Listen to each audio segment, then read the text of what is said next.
and then hear about the student survey. So it would be great if the students who are here representing the union could just first introduce themselves and then make the presentation however they wish to. Can everyone hear me okay? Yeah, you're good now. Oh, great. Okay. Hi, everyone. I'm Meghan O'Connor.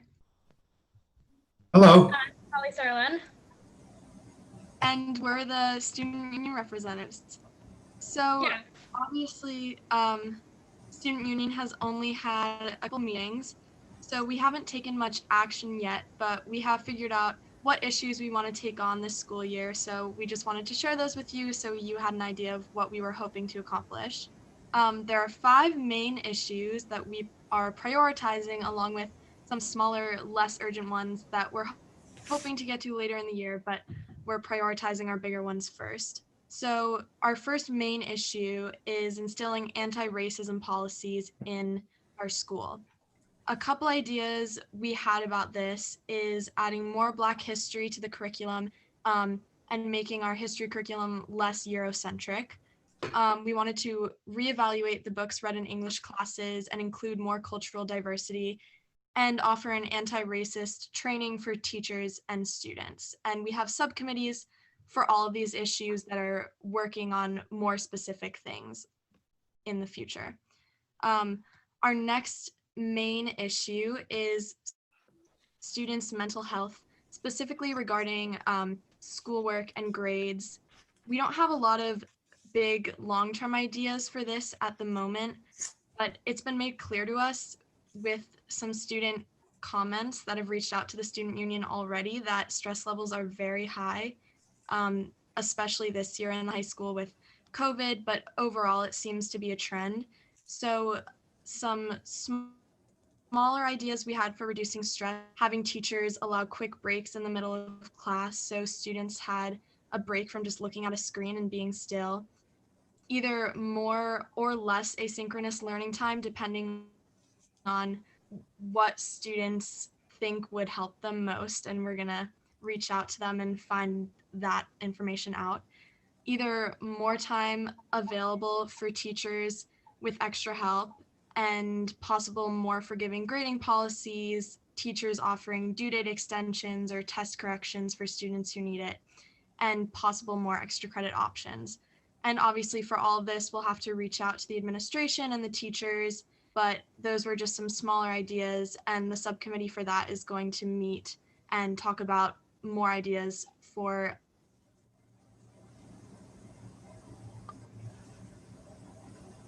eliminating long-term stress in students. Was creating a material school supply lending library. Usually at the beginning of a class, the teacher will ask you to go out and buy some supplies. One of the biggest ones is for math classes, you have to go out and get a graphing calculator, which is very, very expensive.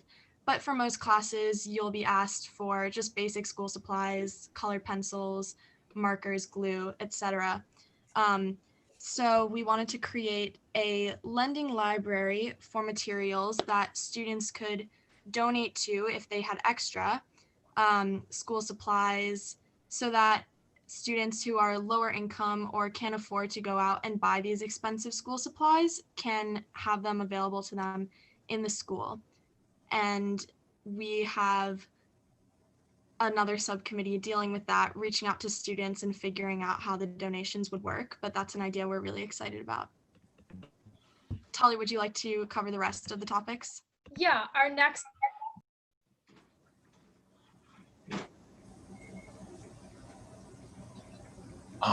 We can't hear you. We think you.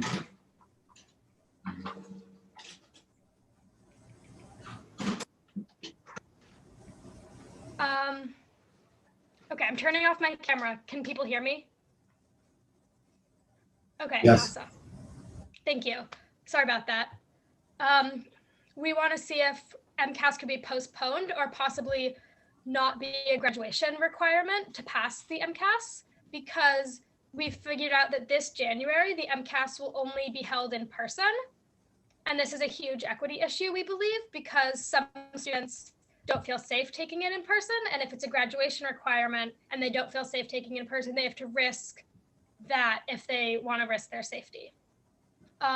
The next big issue that we wanted to tackle is grading. We were thinking about making AP and honors classes less elitist. For example, making AP classes grade optional.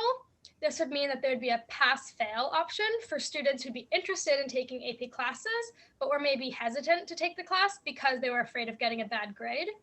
Our thinking behind this is that many college classes are pass-fail, and the point of an AP class is to take a college-level class. We're still getting some teacher input on this, but what we've been thinking is that you'd be able to choose 2 to 4 weeks or 1 unit into the class if you want your grade to be pass-fail or if you want to get a numerical grade. For year-long classes, you would get to decide each semester. So say first semester, you could have it be graded, and second semester, you could take it pass-fail. We also would like to improve upon standard-based grading. In Massachusetts, to pass a class, you need to show mastery on certain standards. And the standard-based grading means that students are only graded on mastery of those standards and not necessarily on assignments like homework or class participation or other assignments like that. Our current problems with standard-based grading is increased stress level in students because most classes are only grading tests, and this would mean that there's a few assessments that go into your average, so that would put a lot of pressure on those few assignments. This is also slightly unfair to students who are not good at test taking because the few tests that are the only things going into their grade.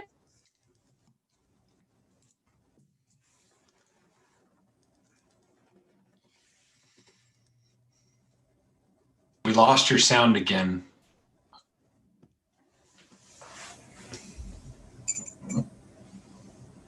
At the school.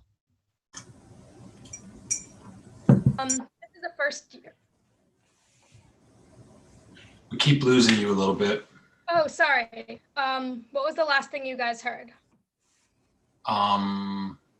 The very last couple of words of your last statement, but before that, there was about 20 seconds or so where we couldn't hear you. You were finishing up on standards-based grading? Sorry, I just lost you guys. Oh, wait. Okay, everything's back.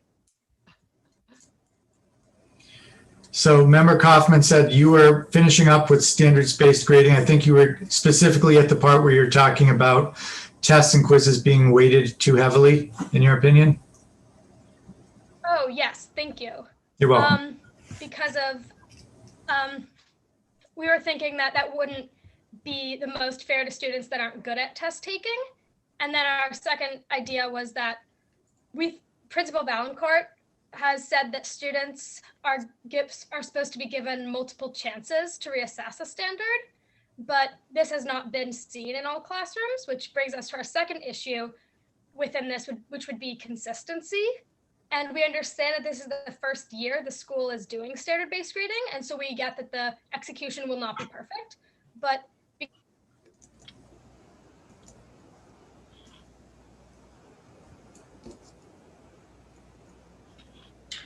Yeah, you've gone out again.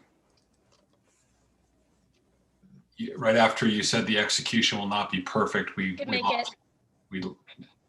lost you right after execution will not be perfect. Oh, I'm so sorry.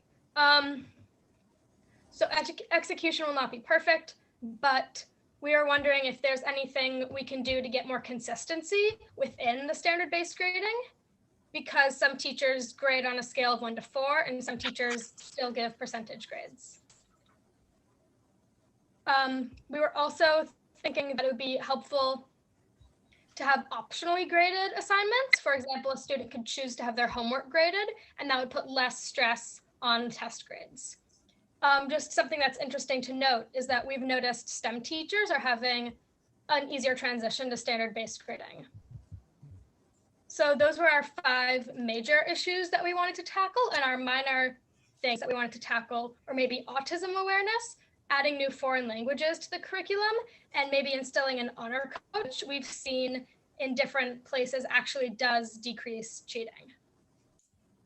Megan, do you want to talk about the survey? Of course. Everyone can hear me, right? Yes, we can. Okay, great. So last Friday, we sent out a survey to the entire student body that had a couple of questions on pretty much all of these issues, just to sort of figure out where we are starting with all of these and what the students' opinions are. And that's really the most action that the union has taken this year. But once we get those survey results back, we're very excited to start working on these issues. Thank you guys for listening. Do you guys have questions Hi, or everybody. anything we're happy to go over again? It's very quiet. Hi. You're So muted, David. I think actually you may have a, we can hear David, you. You're We can, muted. no, I don't think that Dina can hear us. I think your sound may be off. Yeah. My kids were playing with it. I just hit the button and then it was like, Yeah, no problem. Yeah, we could hear you, but you couldn't hear us, I don't think. So no, I could not. Sorry. yes, it was a silent picture. Do members have any questions for our student advisory members about the survey? Yes, Member Kaufman. Thank you. So thank you so much for that presentation. You guys are really biting off a lot. You've hit upon such profound, important issues in education. So left me wondering with a couple of questions. First, I think it'd be helpful for me to just get a sense of, who is the student council? What's the composition? How many students do you have? Just if you can give a overall sort of sense, just to set some context for me.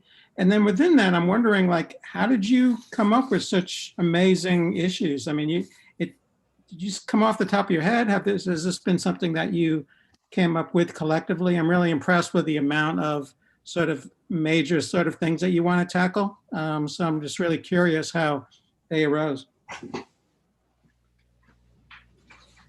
Yeah, thank you for that question. So the student union is 16 total members. It's 4 representatives per grade of the high school. And then we had a collective group brainstorm session for our first couple meetings to come up with the issues we wanted to tackle. Resulting in this list? Yeah. And we've already formed subcommittees within the group that are specifically designated to each issue. Yeah. Will the subcommittees also be recruiting or trying to engage other students in your grade, in the school, or just the student council? That was sort of our goal with the survey, was to begin bringing in the student body to what we're doing. And I'm sure later on in the year, we will try to find opportunities to do that. But the subcommittees are solely members of the student union, but we will try to get student body input and involvement. Sure. And what grades are you two in? We are both juniors.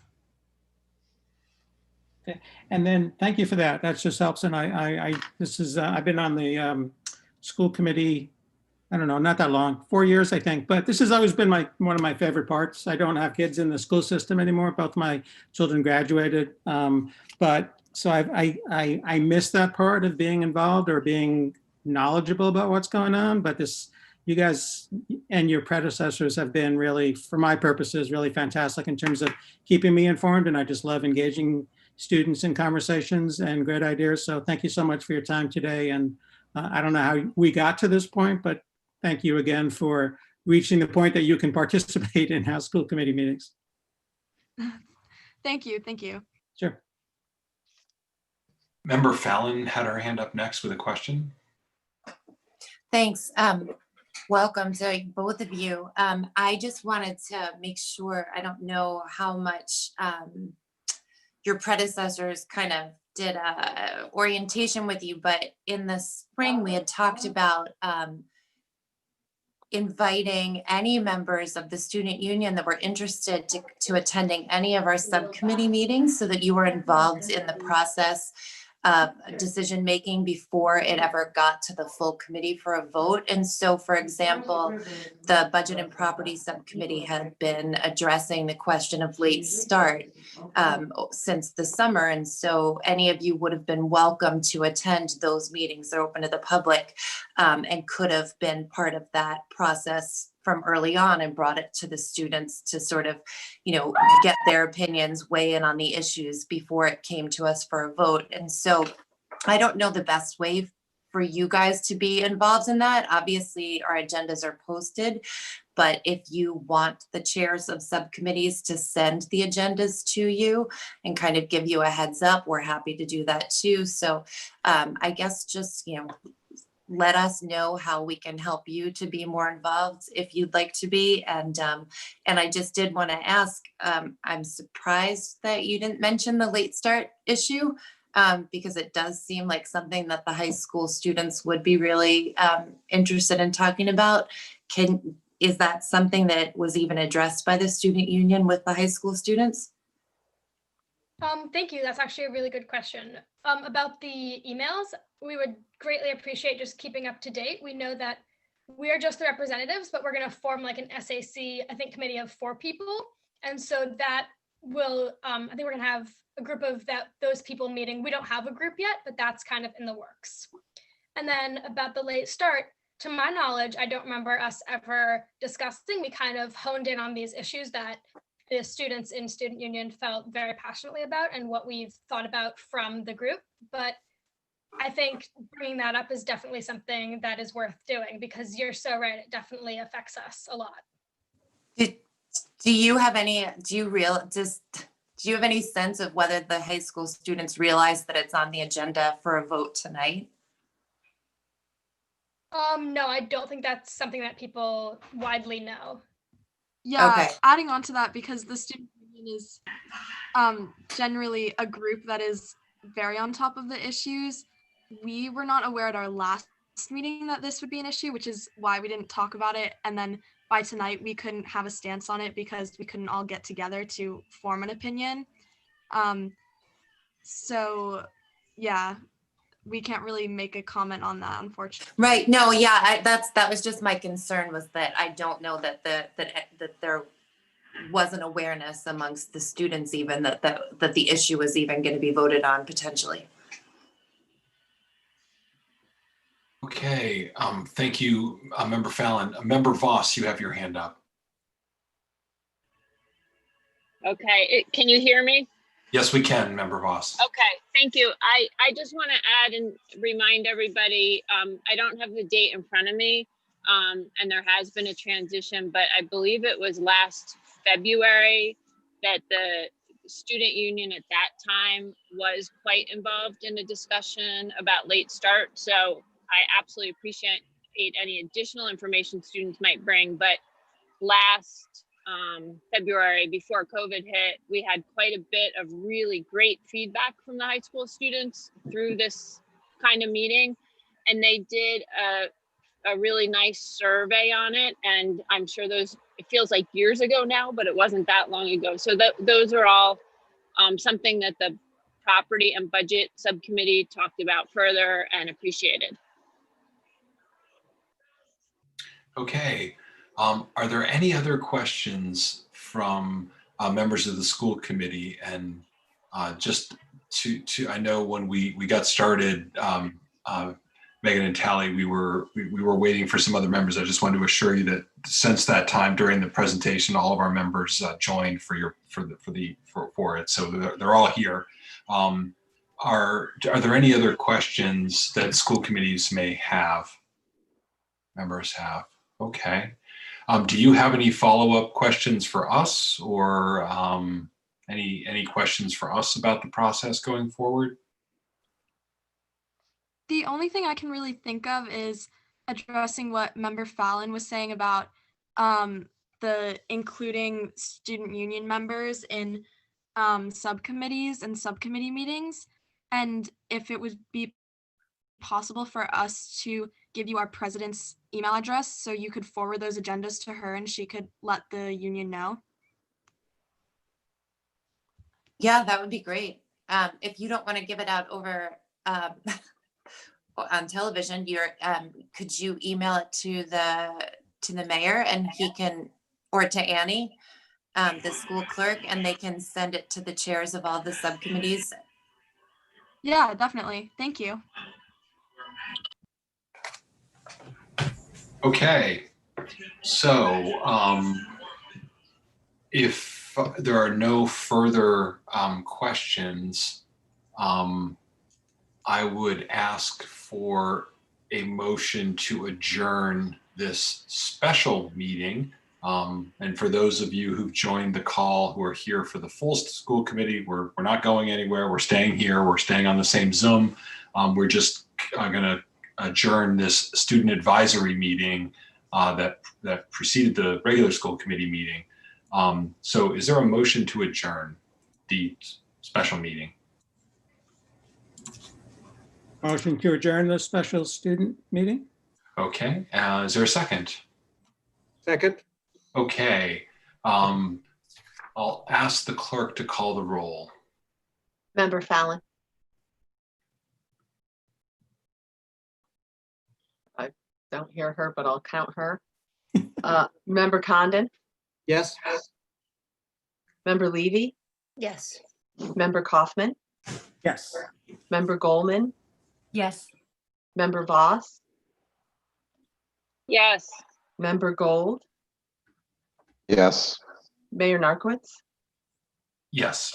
And I don't think we have Member Busanski yet, do we? We don't. No, but member Serafy-Co is here. Oh, Member Serafy-Co. And yes. Okay. The vote is 9 in favor.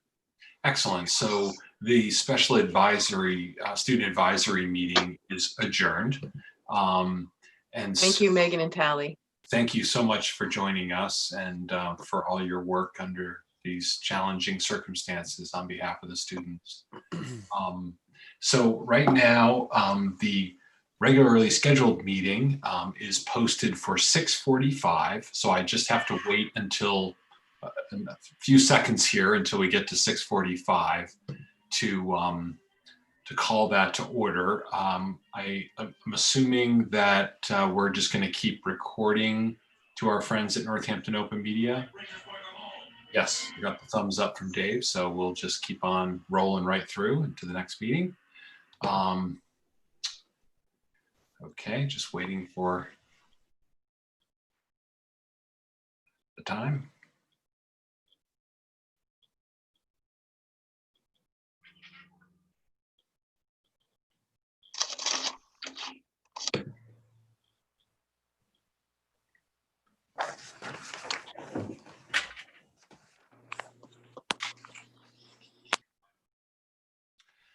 Okay, so it is 6:45. So I will go ahead and call to order this regular meeting of the Northampton School Committee, Thursday, December 10th, 2020. I'm Mayor David Narkowitz, the chair of the school committee. This meeting is being held as an online Zoom meeting pursuant to Governor Baker's emergency order modifying the state's open meeting law issued March 12th, 2020. We would let people know that the meeting is being audio and video recorded. It's also being broadcast on Northampton Open Media. We would ask people who are attending the meeting to please keep yourselves muted during the meeting. And we will have an opportunity for public comment that'll be coming up right up next. Where we'll ask people to raise their hands to speak in public comment. So before going any further, I'm going to ask the clerk to call the roll of the school committee. Member Serafy-Co. Present. Member Condon, Present. Where's my Member name? Levy, Present. It said what? Member Kaufman, Here. Member Goldman, Here. Member Voss, Present. Member Gold, Present. Mayor Narcoitz. Present. I don't think we have Member Busanski yet. And Member Fallon. Present. Your Honor, you have a quorum. Okay, thank you very much. So the first item on the agenda this evening is public comment period. So we offer a public comment period at the beginning of each meeting where we allow members of the public to offer comments to the school committee. We have a 3-minute time limit that we ask folks to please adhere to. And I always like to just remind people that it's a 3-minute maximum. You don't have to use the full 3 minutes. You can actually, if you want to just make your point in less than 3 minutes, that's great. And obviously, if you can always send us written testimony and written comments. We have a very long agenda this evening, so I would just ask people to please respect the time limit so that everyone has an equal opportunity to speak. So the way we will conduct this is we will use the raise hand feature in Zoom. For those of you on computer, that's fairly straightforward. Use the little blue hand on the participant menu. If you're calling in by phone, you can use the star functions. I believe it's *6 to raise your hand. So I will go through the list. I will keep my little timer here, and I'll just ask people when I identify you, if you could unmute and if you could just state your name and where you live for the record. So the first person whose hand is raised is Will Bangs. Will, you can go ahead and unmute. Hi, can you hear me okay? Yes, we can. Great. Good evening. My name is Will Bangs. I live in Belchertown, but I am a 6th grade humanities teacher at JFK. As you know, the 6th grade is supposed to start in the hybrid model immediately after winter break. I don't feel safe returning. I need to stay remote due to health and childcare issues. And to be honest, I'm simply baffled by the move to return right now. To quote Northampton's health director in a Gazette article from earlier this week, quote, "The worst days are coming upon us," end quote. You should know, though, that it's not just me who feels this way. In a survey by all 6th grade teachers at JFK, 90% do not feel it is unsafe to return January 4th. 90% want to stay remote. 100% do not feel like they have received enough information about safely returning to school. And 90% do not feel supported by the school committee. I know that the ship has sailed about returning hybrid, but you need to know that your decisions and actions have greatly contributed to teacher morale hanging on by a thread. We don't feel safe, we don't feel heard, and we feel like we are being forced to choose between our family's safety and our jobs. Going hybrid is not a smart educational move for our students right now. The actual time we have with students is being chipped away to nothing. Kids will go from 4 days of classes with their teacher to 2. We're going from 80 minutes of live instruction with kids per class to 20. We have been told to provide 20 minutes of synchronous instruction to remote students, to all students, and the students in our class at the same time. After that, students are to work on assignments asynchronously or essentially on their own. To my knowledge, we, the teachers, didn't have a hand in creating that model. It's certainly not a model I would endorse. Again, we don't feel supported and we don't feel heard. It is so frustrating to hear about the negotiation sessions from colleagues where the school committee didn't budge on what teachers are asking for. Yep. We are in the trenches every day. Looking forward, I urge you to open up more remote positions. Far more teachers need to remain remote than positions will open up. Today, administration suggested that 2 part-time reading positions open up for 6th grade teachers. If I applied for that job, who would teach my social studies and ELA class? I would also go from full-time to part-time. Just offer our regular positions in a remote capacity. If you gave students and families the option to stay remote, we'd offer teachers the same professional and ethical courtesy to make the best decision for ourselves and our families. My 1-year-old's daycare closed permanently due to COVID. There isn't a full-time slot for my 4-year-old to attend preschool due to COVID capacity limits. And they're too young to enroll in the district child care program at the high school. I have underlying health issues that put me in a high-risk category, and my father has pulmonary fibrosis. My classroom does not have an air exchange. It's non-existent. I can't risk my health or that of my family or provide childcare for my kids, but I may have to if things don't change. Considering the fact that 45% of JFK students and their families have opted to remain remote, I urge you to open up more remote positions and take our many other concerns and solutions that have been proposed seriously. Thank you. Thank you very much, Will, for your comments. The next person who is signed up to speak is Sarah Churchill-Windsor. Sarah? Thank you for giving me time to speak, Mayor Narkowitz, Dr. Provost, and members of the school committee. My name is Sarah Churchill-Windsor, and I live in South Deerfield. I'm in my 12th year as a 6th grade special education teacher at JFK, and I'm the Professional Rights and Responsibilities Officer for our union. I reluctantly speak tonight, as I feel educators have been left virtually unheard thus far in our move toward the hybrid model. I have been working in person for the past 12 weeks and feel that under these extreme circumstances, I have been able to equitably serve my students both in person and remotely. My concern is that cases are on the rise, and while surrounding districts are going remote, we are marching forward to a fully hybrid model like a horse with blinders. My children's district, Frontier, just announced that they are going remote at this time, and East Hampton is staying remote for at least the next 2 months. I am befuddled that we are going to be starting and continuing with the hybrid model on January 4th, given that gatherings are bound to happen over the holidays. We experienced this the day after Thanksgiving break, when children, who tend to tell it like it is, came in that day and informed us that of their travels, were consequently sent home. I am upset that we can't wait for a vaccine to become available, given that teachers are included in the phase 2 of the vaccine rollout, which starts in February in the Massachusetts plan. I am scared for myself and for my fellow colleagues because of the risk we are being asked to take when the proverbial light at the end of the tunnel is in sight. I am concerned that the reduction in face-to-face time with students will result in lost time on learning. Also, do stakeholders understand that we are going to be teaching from computer screens still?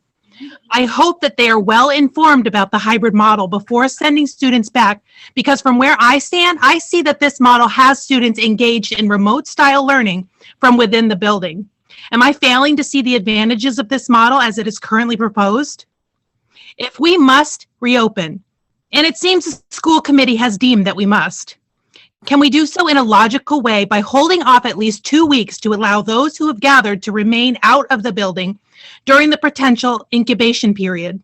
Or better yet, could we wait until it is actually safe? Thank you. Wow. Thank you, Sarah. So the next person who has their hand raised to speak is Boriana Mikic. Boriana, you can unmute yourself. Great. Thank you very much for giving me the chance to say a few words. I'm Boriana Mikic. I live in Northampton in Ward 1B. And I wanted to just say a few words in support of allowing swimming to proceed as proposed as a winter sport at the high school. That's before you tonight, in accordance with the USA Swimming Guidelines and the MIA modifications for swimming and diving. My son, Oliver Shallett, is a senior swimmer at the high school. He's been swimming at the high school for his whole time there, and he has been swimming with his club team using the same guidelines that are before you proposed for the high school. He's been swimming with those guidelines in person with his club team since June, probably 12 hours a week he spends with that team. And they have been really, really great about following everything that's there to the letter. They swim when they're not in the pool. They have masks on at all times. The swimmers move in and around the pool, always with a 6-foot distance.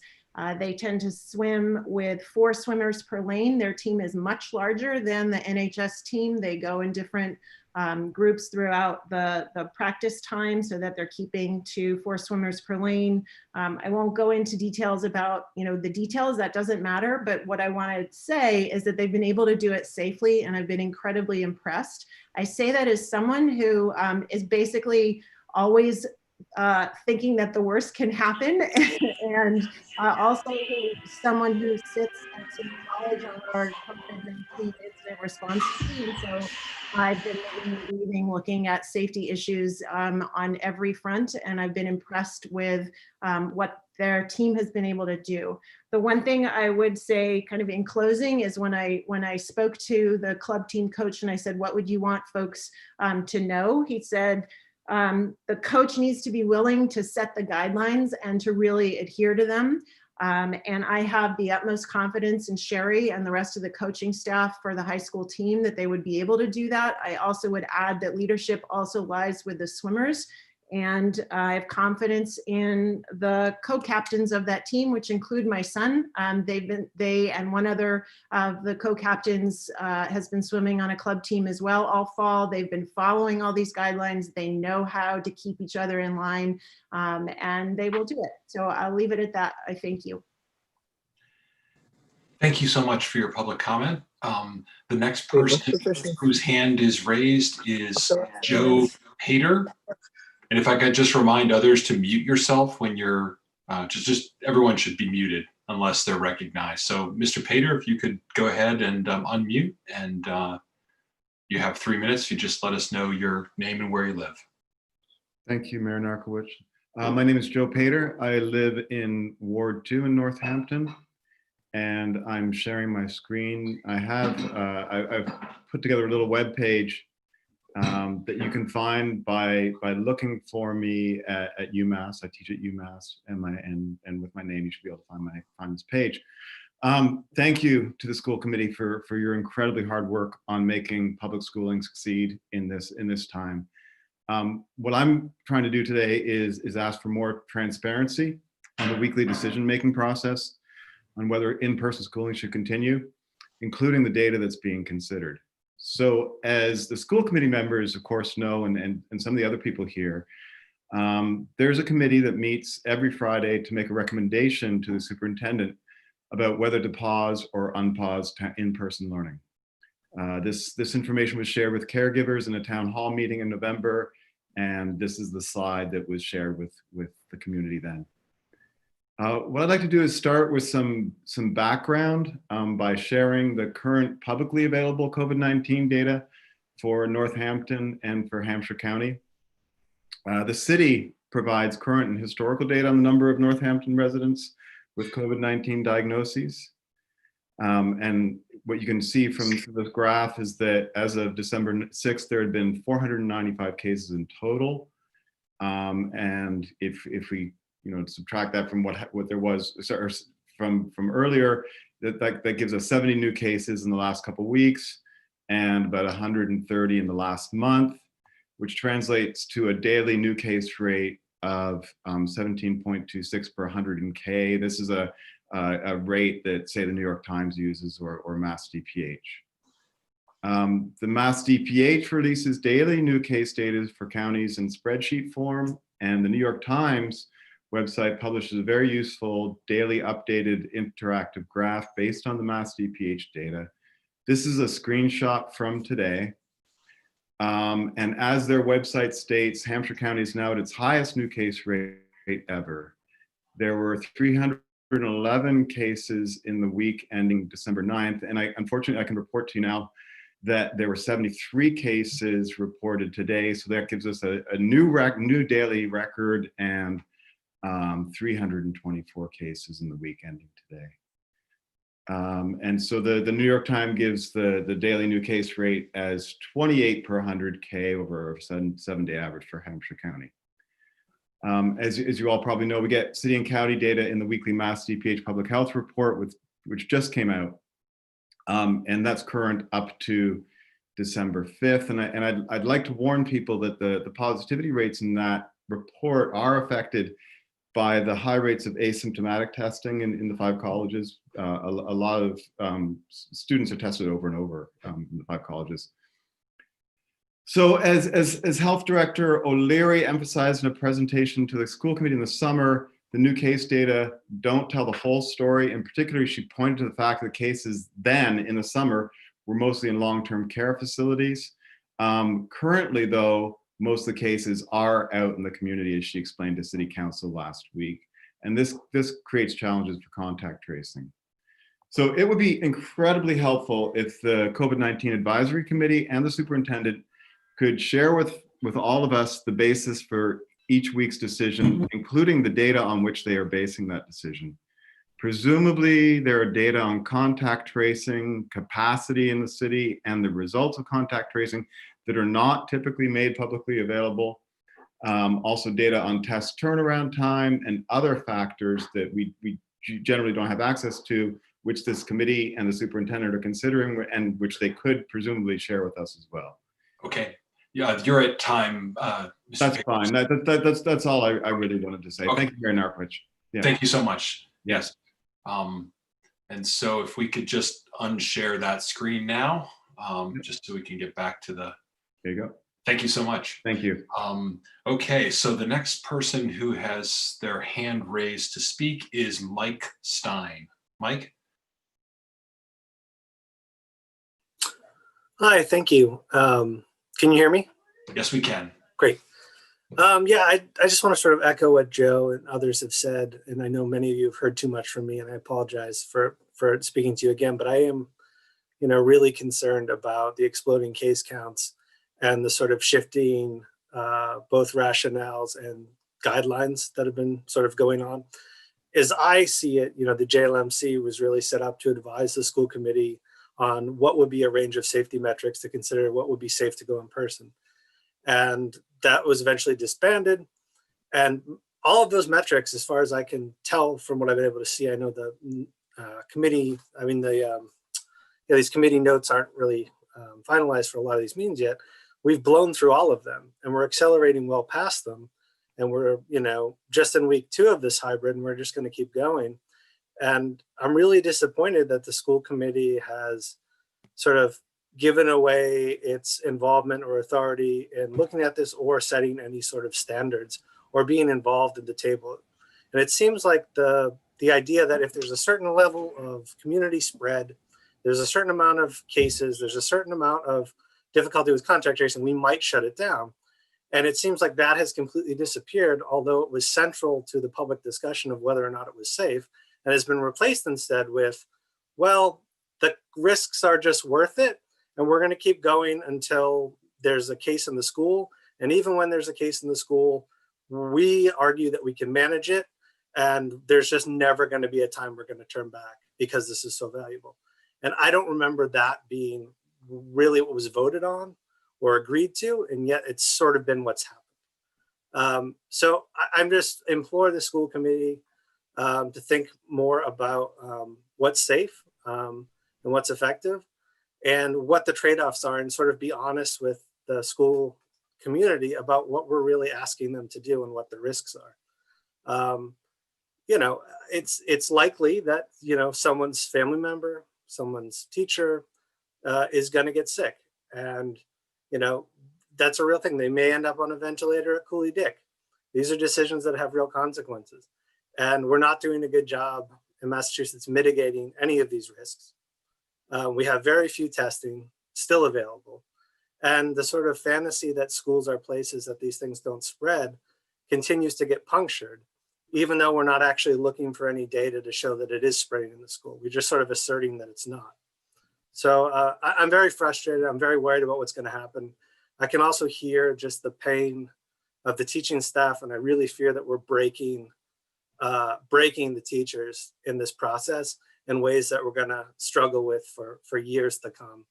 And the professional group has really been broken by this and what's being asked of them. And I feel, I'm not saying that it's fallen on deaf ears. I think there's been a lot of work going on, but clearly they're worried, and right now they have every reason to be worried. Thanks. Thank you so much for your comments. The next person who has signed up to speak is Mickey Buell. Mickey, you can go ahead and unmute yourself and let us know where you live.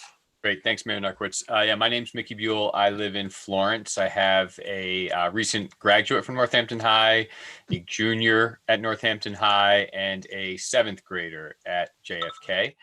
I'm also a longtime school administrator, currently in the last many years in the high school level. So I came to share some thoughts because I'm glad to know that the district is considering a later start time for high school students. Once again, I know that this has been a topic for a long time. And it's a topic a long time around the whole country. A lot that could be said. I've shared some articles with Superintendent Provost in the past, and I certainly could send him again a set of articles. If you do any Google search about it, you're going to come out with a very clear body of research that later start times are very valuable for teenagers, and there's no controversy about it. Just the headlines of the articles: later start time for teens improves grades, mood, and safety. The Center for Disease Control, schools start too early. And so there's a huge correlation between what the education research says and what the medical research says. And this is one of my favorite sentences or paragraphs. Says, as we started our year-long study, the evidence began piling up. Our research team found amazing changes were happening. Students were now awake their first hour of class. The principals reported fewer disciplinary incidents in the hallways and lunchroom. Students reported depression and feelings of greater efficacy, and over 92% of parents said their kids were easier to live with. It's pretty holistic. There's no question that if we were designing a school system from scratch, we would not have high school starting at 7:30. We would start with high school starting later. Now, I know from several decades in education, change from the status quo is really hard. I don't pretend that there would be an easy change, and it would certainly take a lot of communication and coordination because there are real issues around flipping elementary school start times. But I really hope this pandemic creates a very strange year for all of us in education in so many ways.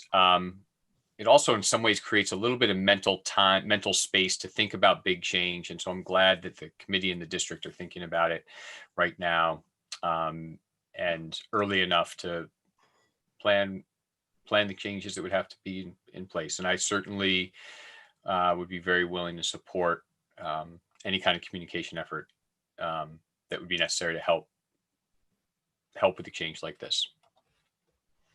Thank you very much.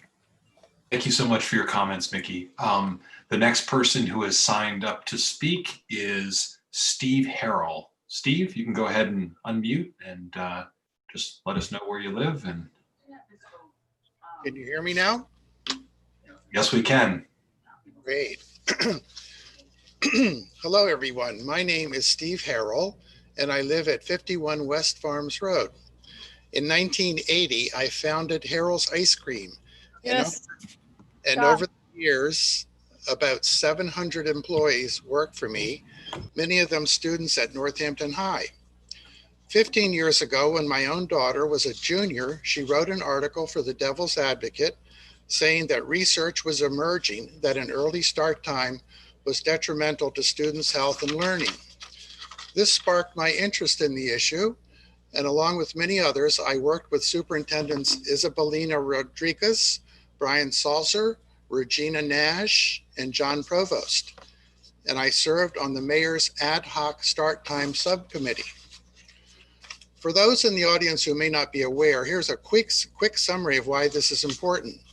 Last year, in an editorial by the Washington Post, editors wrote, quote, "The science is clear. Adolescents are physiologically and neurologically wired to sleep later. And the research showing the educational benefits of a later school start time is compelling. Over time, that research has shown that with later start times, memory and learning are improved, grades go up, SAT scores increase, teachers report fewer students falling asleep in class, less student depression is reported, and teen traffic accidents are reduced." Now, for our elementary parents, I'd like to say that yes, making this change can cause great upheaval in family scheduling. But in communities that have made the change, They have found that once over the hump, everyone is very happy. Also, eventually, your children will be in high school, and I submit the great benefits you'll enjoy then will more than offset the hassles you may have to work through this at this time. I congratulate Tammy Lieber, Superintendent Provost, and others in the administration for finally figuring out a way to make this change, and one that will result in no additional bus costs, which was a great impediment in the past.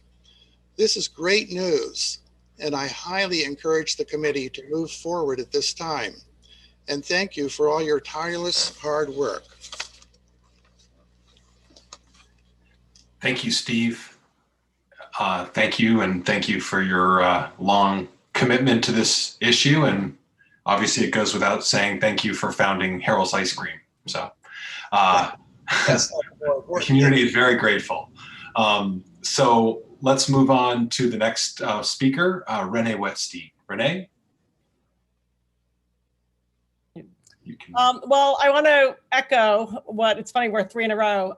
Mickey, I don't know you, but I bravo you. And Steve and I worked on this for so long that I found old speeches that I gave to the school committee in like 2010, 2011. I used to come and be funny. So I'm going to not repeat what everyone said. All I can say to you, school committee members, you can give this huge, huge gift to our young people. This is such a crappy time. I hear the passion for the teachers. I can imagine being on the school committee now, making the hard decisions you're making. And this is something that there's always going to be a pushback. There's always going to be one kid it's going to negatively affect. What's amazing now because of COVID, maybe fourth period classes can be taped. So if a kid has to go for a golf tournament, they could hear that lecture on tape. There's so many things that we could do creatively. There's going to be a pushback, and always someone's going to say, well, it won't work for me, or it won't work for this contingency. It won't work for this sports team. But we have to think of the 900 plus students that it is going to work for. And these kids are so freaking tired. My kids are now out of college, but I lived with young kids all through college, all through high school.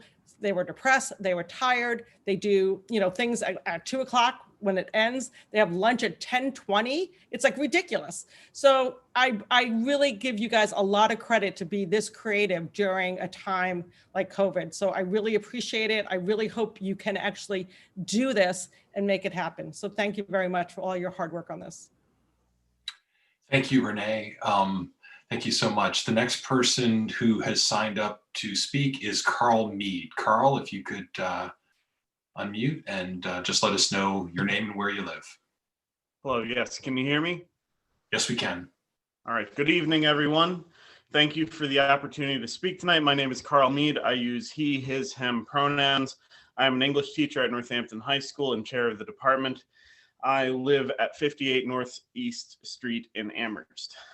I'm one of several staff members at Northampton High School who meet on a regular basis to discuss race, racism, and anti-racism in NHS and in the Northampton schools community at large. We began to meet as a group following the district's silence in the wake of the murder of George Floyd at the hands of the Minneapolis police. We recently met to discuss publicly known incidents of racist hatred directed at members of school staff by members of the Northampton community. Though it is true that in fulfillment of demands from NACE, the district does now provide monthly anti-bias, anti-racist trainings to school staff, we have considerably more work to do. Those training sessions are thoroughly underwhelming and unimpressive. And the idea that a lecture at 300 people once a month will move the needle meaningfully is laughable at best. We have considerably more work to do when it comes to anti-racism.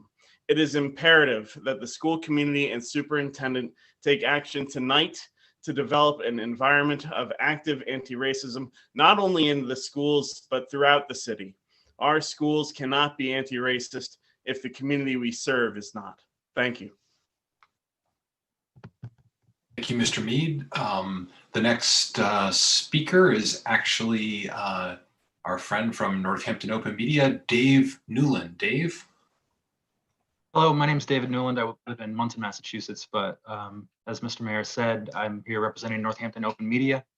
We had our annual meeting last night, and one of the things that we did was to recognize some essential makers here in Northampton. And I just wanted to take a moment to recognize our own Annie Thompson. And I have a little prepared statement from our executive director here. Northampton Open Media is happy to award Annie Thompson and Laura Krutzler the 2020 NOM Essential Maker Award. This is the first time in our history as an organization we have handed out this laurel. We felt compelled by the circumstances of the year to recognize the absolutely necessary work that these two recipients have done tirelessly and amidst trying circumstances in order that the residents of the city of Northampton have access and transparency in relationship to their government. This is especially important at a time when democracy has been assailed in various forms, and we have been, as a world, living in stress and uncertainty. And we would just like to thank Annie for all her work in helping to continue to provide access to these meetings to the community. Thank you.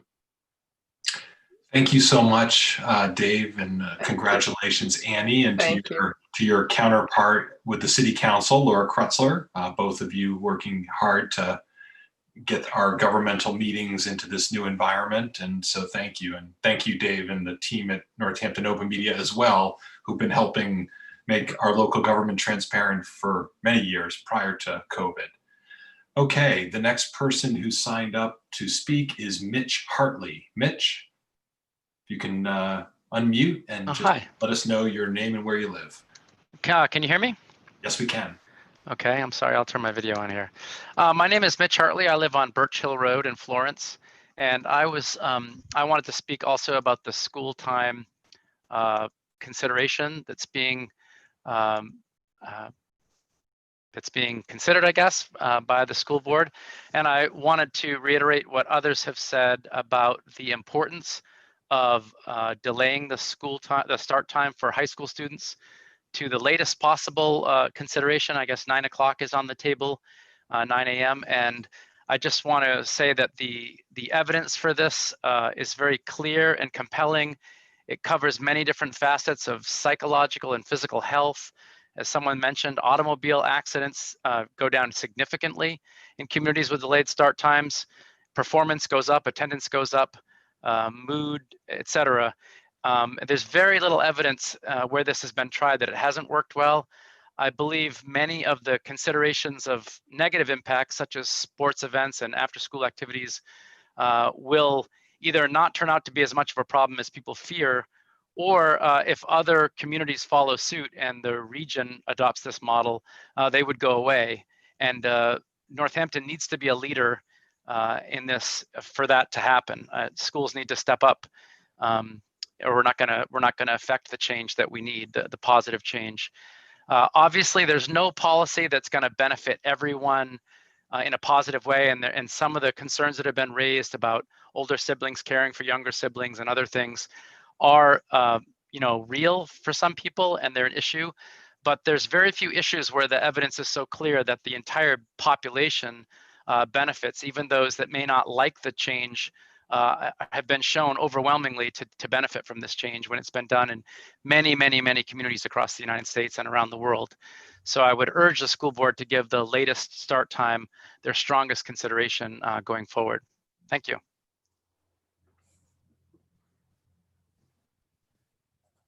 Thank you very much for your comments. The next person who is signed up to speak is Ann Broadbridge. Ann, if you can unmute and just restate your name and where you live.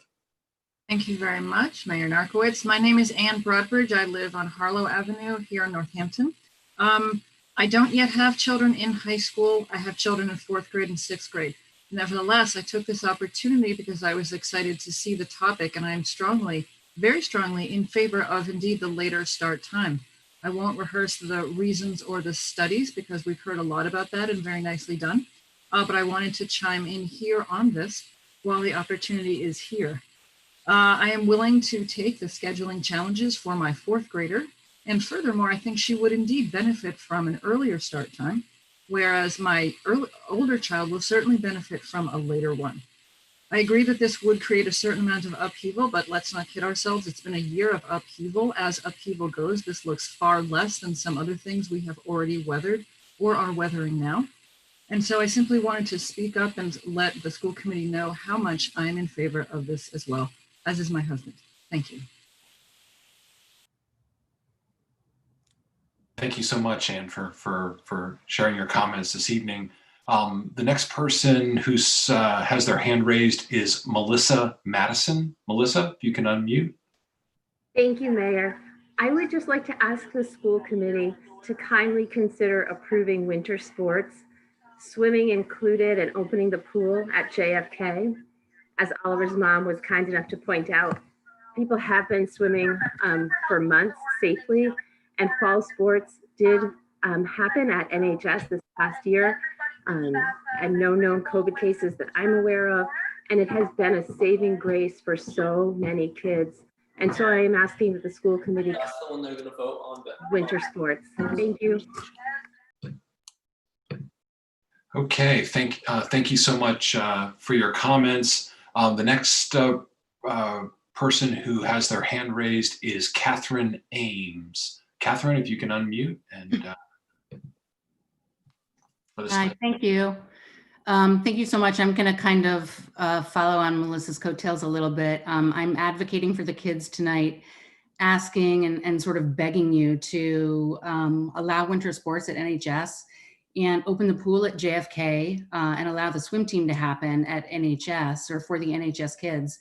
My daughter's a freshman at the high school and played field hockey in the fall, and it truly saved her mental health while they've been remote. My kids sit home in their rooms by themselves all day while my husband and I are at work, and after school activity, physical activity is vital for their mental health.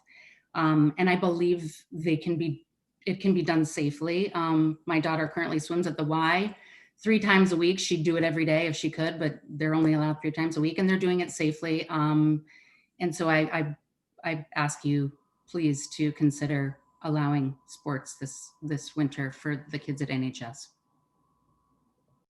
Thanks, Catherine. Could you just confirm your address or where you live, just for the record? Oh, sure. Sorry. I live on Crescent Street in Northampton in Ward 2. Thank you, Catherine. Appreciate it. Okay, the next person who has their hand raised is Kate Kelly. Kate?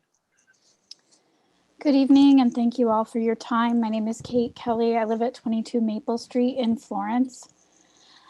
First of all, I want to say that as a mom of 2 future middle and high school students and a primary care provider in pediatrics for the past 7 years, I 100% support the late start times. I think it's developmentally and physically and academically appropriate.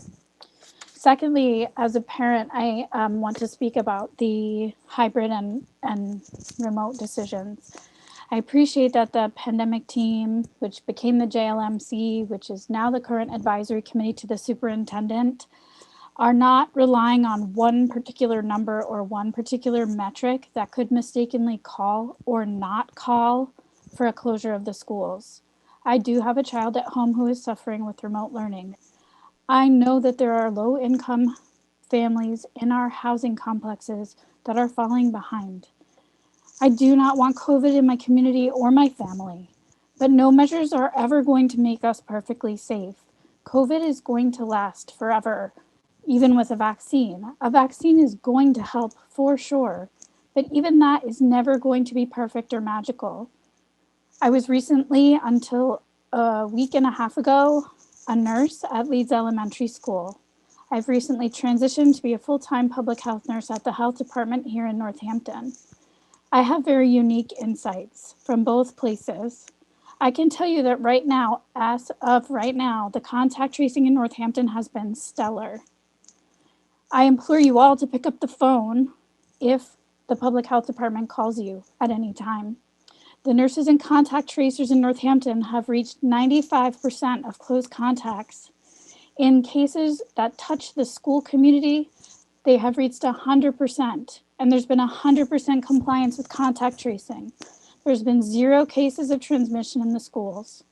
As a parent, I trust teachers to do their job and teach my somewhat complicated child, and they're doing amazing.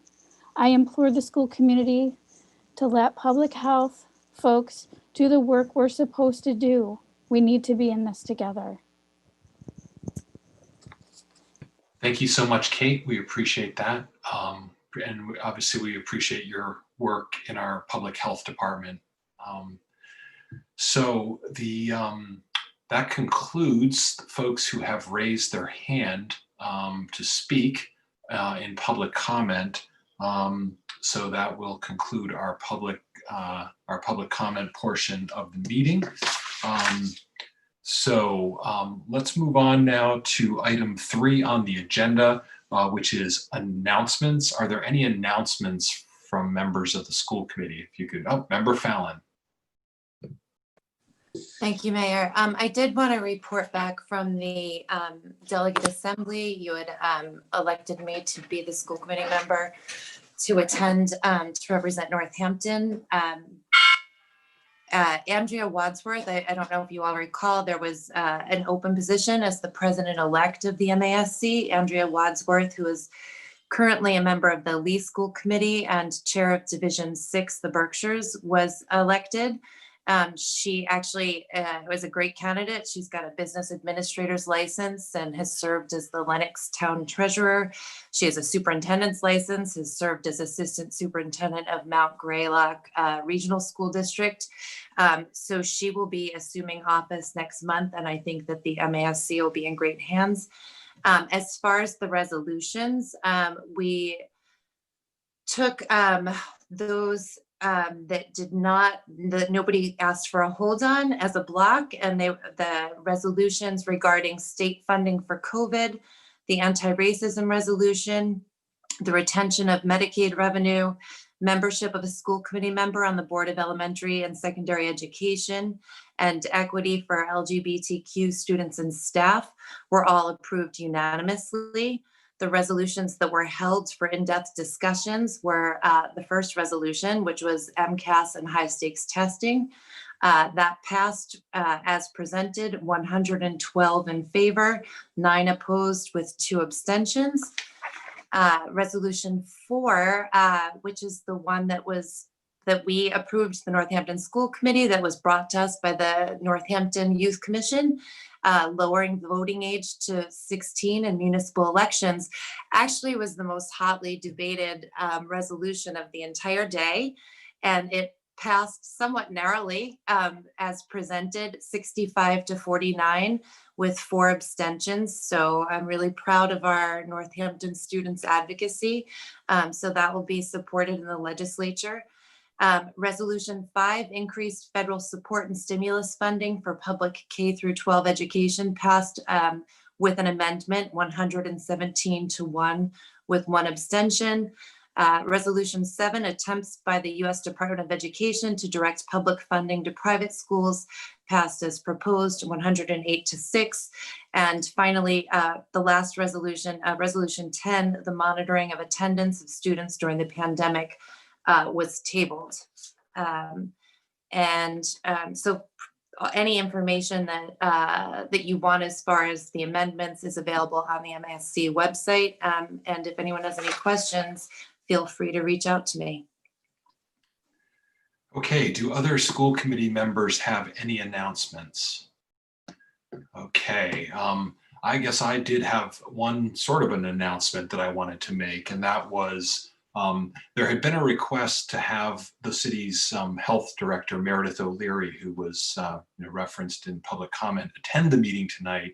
She could not attend tonight's meeting, but she did provide me with a statement that she was hoping that I could read at some point to address some of the community concerns, some of which we've heard this evening. So I'm just gonna read that statement into the record. It's from Meredith Leary, our public health director. Dear Mayor Narkowitz and school committee members, I understand that people want assurance as to whether or not schools are safe. At this point, there have been and likely will be more school community members who test positive for COVID. At this time, there has been 0 school transmission within buildings of the Northampton Public School District. This means none of the cases of COVID in school community members have originated at the schools. Our job as public health professionals is to reduce risk to the greatest extent possible. Full risk elimination is a promise we can never make, as it is a faulty one. From getting in a car each day to the food we put in our bodies, every choice in life contains risk. And the two examples above, like COVID, contain risk mitigation efforts: seatbelts, airbags, USDA inspection, and restaurant inspectors. We can reduce the risk of contracting COVID in 4 ways. 1, all school community members limit social interactions outside of the school setting. 2, all students and staff conduct screenings through the school's daily self-symptom checklist. The protocols listed there include reporting symptoms to the school nurse as soon as possible. 3, timely contact tracing upon detecting confirmed COVID. And 4, access to testing. We have worked hand in hand with NPS staff to develop the daily checklist screening. We have offered NPS staff access to testing with the remainder of our CARES Act funding through the end of December. We continue to contact trace in accordance with DPH and CDC guidance. Additionally, we continue to implore our residents to limit any interaction outside of the household, as our data, local, Commonwealth, and nationwide, continue to inform us that these social interactions are the primary drivers of spread. The Northampton Health Department, DESE, and the Command Center, under the direction of Governor Baker, continue to advocate for in-person learning for our children to the greatest extent possible. Studies are showing that the negative public health impact of keeping students out of school, particularly for our BIPOC and low-income communities, will far outnumber the cases of COVID that will be transmitted in schools. We are confident that if and when cases do appear within our schools, we can quickly detect and isolate them, temporarily shifting a limited cohort of students out of a school building to remote learning during quarantine, while maintaining a healthy learning environment for the remainder of students. The Northampton Health Department continues to remain a dynamic organization responsive to the needs of its residents. During the height of the spring surge, we employed 8 nurses who serve Northampton and 12 additional communities. By next week, we will have a dedicated staff of 5 nurses solely serving the Northampton community, performing COVID-19 case investigation and contact tracing. Our daily new case average in Northampton since November 1st has ranged from 2.79 to 3.93. During this time of increased workload, we have maintained a 95% contact rate with cases. Any cases identified with children or other school affiliation have been fully cooperative with contact tracing efforts. We have reached 100% of contacts related to schools. The 5% of contacts that we have not been successful in reaching are usually due to an incorrect phone number in the system or someone not answering their phone when we call.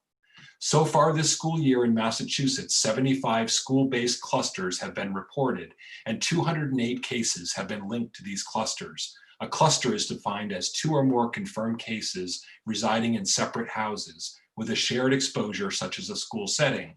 To reiterate, most cases of school community members who have had COVID did not originate in that school setting. When looking at the nearly 3,000 COVID-19 cases that have been reported among school staff and students across the Commonwealth this school year, Massachusetts Department of Public Health has determined that the vast majority of exposures and subsequent infections occurred at home or as a result of social interactions, not as a result of an in-school transmission.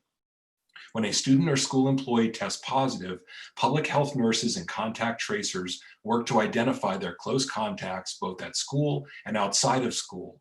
To meet criteria to be a close contact, an individual must have had to be within 6 feet of the person for a cumulative duration of 15 minutes or longer within a 24-hour period during the confirmed case's infectious period. When a school staff or student calls a school nurse about daily self-checklist symptoms, the nurse will work within the building to create a list of close contacts. This list will only be used and contacted if the person tested or is presumed positive. Should someone in the schools be defined as close contact of a confirmed case, public health authorities order those close contacts to begin quarantine and seek testing at an appropriate time. Given the proactive measures schools are taking, which include daily health screening, mask wearing, distancing measures, and many other public health mitigating factors, we ultimately identify very few close contacts during our school investigation. If anyone's status of exposure were to be questionable, we have and we will continue to err on the side of caution. To date, despite students being in NPS buildings since September 17th, we have had very few confirmed COVID-19 cases in NPS with staff and students. But what should stand out is that we have not had any in-school transmission due to the incredible work of our NPS staff, nurses, and due to the caregiver and student compliance that has often exceeded expectations. This means our systems are working. Touting these successes does not mean that we are content with the status quo. We continue to strive for ways to improve process, communication, and opportunities. Kate Kelly transitioned from her role as Leeds elementary school nurse to public health nurse, and as of December 2nd, has stood up weekly meetings between the Northampton Health Department's public health nurses and the NPS nurses. These meetings include, but are not limited to, how to continue to ensure robust communication and debriefing, and working through innumerable permutations of school-related scenarios. We have also implemented a shared HIPAA-compliant database for communication between the NHD director, public health nurses, and the NPS COVID school nurse lead, and the director of health, safety, and equity programs. This improves ability for all in-school contacts to be identified and traced as soon as possible.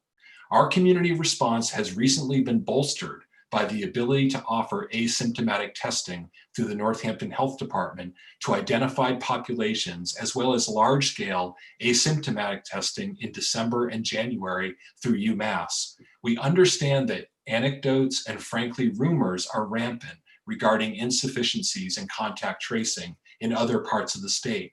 However, this is due to the unique structure of public health in the Commonwealth.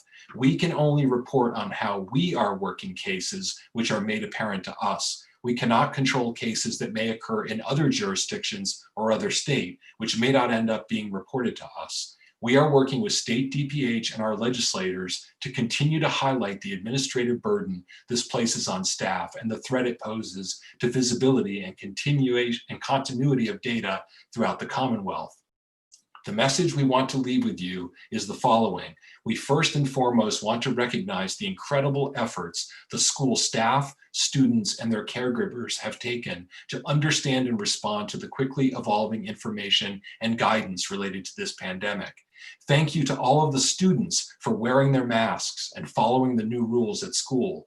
Thank you to grown-ups who diligently monitor their students daily and err on the cautious side with runny noses and upset tummies. Thank you to all of the teachers, ESPs, maintenance staff, and administrators for your terrific mask wearing and messaging to your students. We recognize that taking your own health precautions while messaging and enforcing them with your students are time-consuming and often stressful layers on top of your usual roles. Thank you. We are heartened by the children and staff who are within the walls of NPS buildings and doing an incredible job. And again, this is a statement from our health director, Meredith O'Leary, who asked me to provide this in her absence this evening. Are there any other announcements? If not, we'll move on to the recommended actions of the school committee. And we have two items on the consent agenda this evening, which are the minutes of July 9th and August 6th, 2020 under the consent agenda. And I would entertain a motion to approve the consent agenda. Motion to approve the consent agenda? Is there a second, Member Levy? Second. Okay, so the motion's made by Member Kaufman, seconded by Member Levy. We've got two sets of minutes here, and I will ask the clerk to call the roll on the consent agenda. Member Condon, Yes. Member Levy, Yes. Member Kaufman, Yes. Member Goldman, Yes. Member Voss, Yes. Member Gold, Yes. Mayor Narcoitz. Yes. Member Busansky, Yes. Member Fallon, Yes. and Member Serafy-Co. Yes. The vote is 10 in favor. Okay, so the consent agenda is approved. Before we move into reports and recommendations, I wanted to see if we could move up. We have a representative from the Northampton Education Foundation who's joined us this evening. I believe Dr. Wool is here, Martin Wool, and I wanted to take NEF up early in the agenda. We've had some reports from them over the summer and grant reporting to us, and our schedule has sometimes raised havoc with that. So I wanted to get NEF on early and start with some good news here as we move into the meeting. Dr. Wall, are you available? Can you please unmute? Thanks for having me, and thanks for the consideration for being a little earlier here. It seems fitting that we can note the miracle of compound interest tonight. The Northampton Education Foundation is pleased to announce that the NEF Endowment Fund, together with its named funds, the Bank ESB Fund, the Eli Daniel Nemitz Todd Memorial Fund, the Florence Bank Fund for Public Education, the Marie Hershkowitz Memorial Fund, the Northampton Area Pediatrics Fund, and the Principal Gwen Agner Fund for Northampton Public Education, all under the NEF Endowment umbrella, has added an additional round of funding to help the Northampton Public Schools address the especially pressing needs our schools face during this time and this year. An emergency request for proposals was sent out to all school personnel and the community at large. In response to these requests, and there's a change in the written release that we sent out to the members, NEF is awarding an additional $30,000 to 2 projects. The reason there's a change is that apparently the state has come and fulfilled more of its responsibility in funding something that we were going to fund, in the fact that they didn't, and now they have. So that was a bonus for everybody. NEF will continue to consider proposals this fall. In March 2021, following NEF's usual schedule, proposals for the following school year will be considered. These newly announced projects and programs already funded during these extraordinary times bring the total amount awarded by the NEF Endowment Fund to the Northampton Public Schools to $92,900 for the 2021 school year. This is by far the most ever awarded during one school year, sorry. NEF stands committed to utilizing the dividends of the endowment's generously contributed resources to positively impact the education of every Northampton Public School child.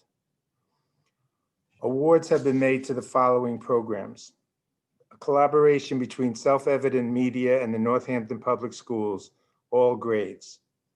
This project will pair the team of artists and educators at Self-Evident Media and Northampton Public School teachers to provide access to multimedia tools and curriculum and provide professional development and coaching to guide students as they examine race and racism in American history.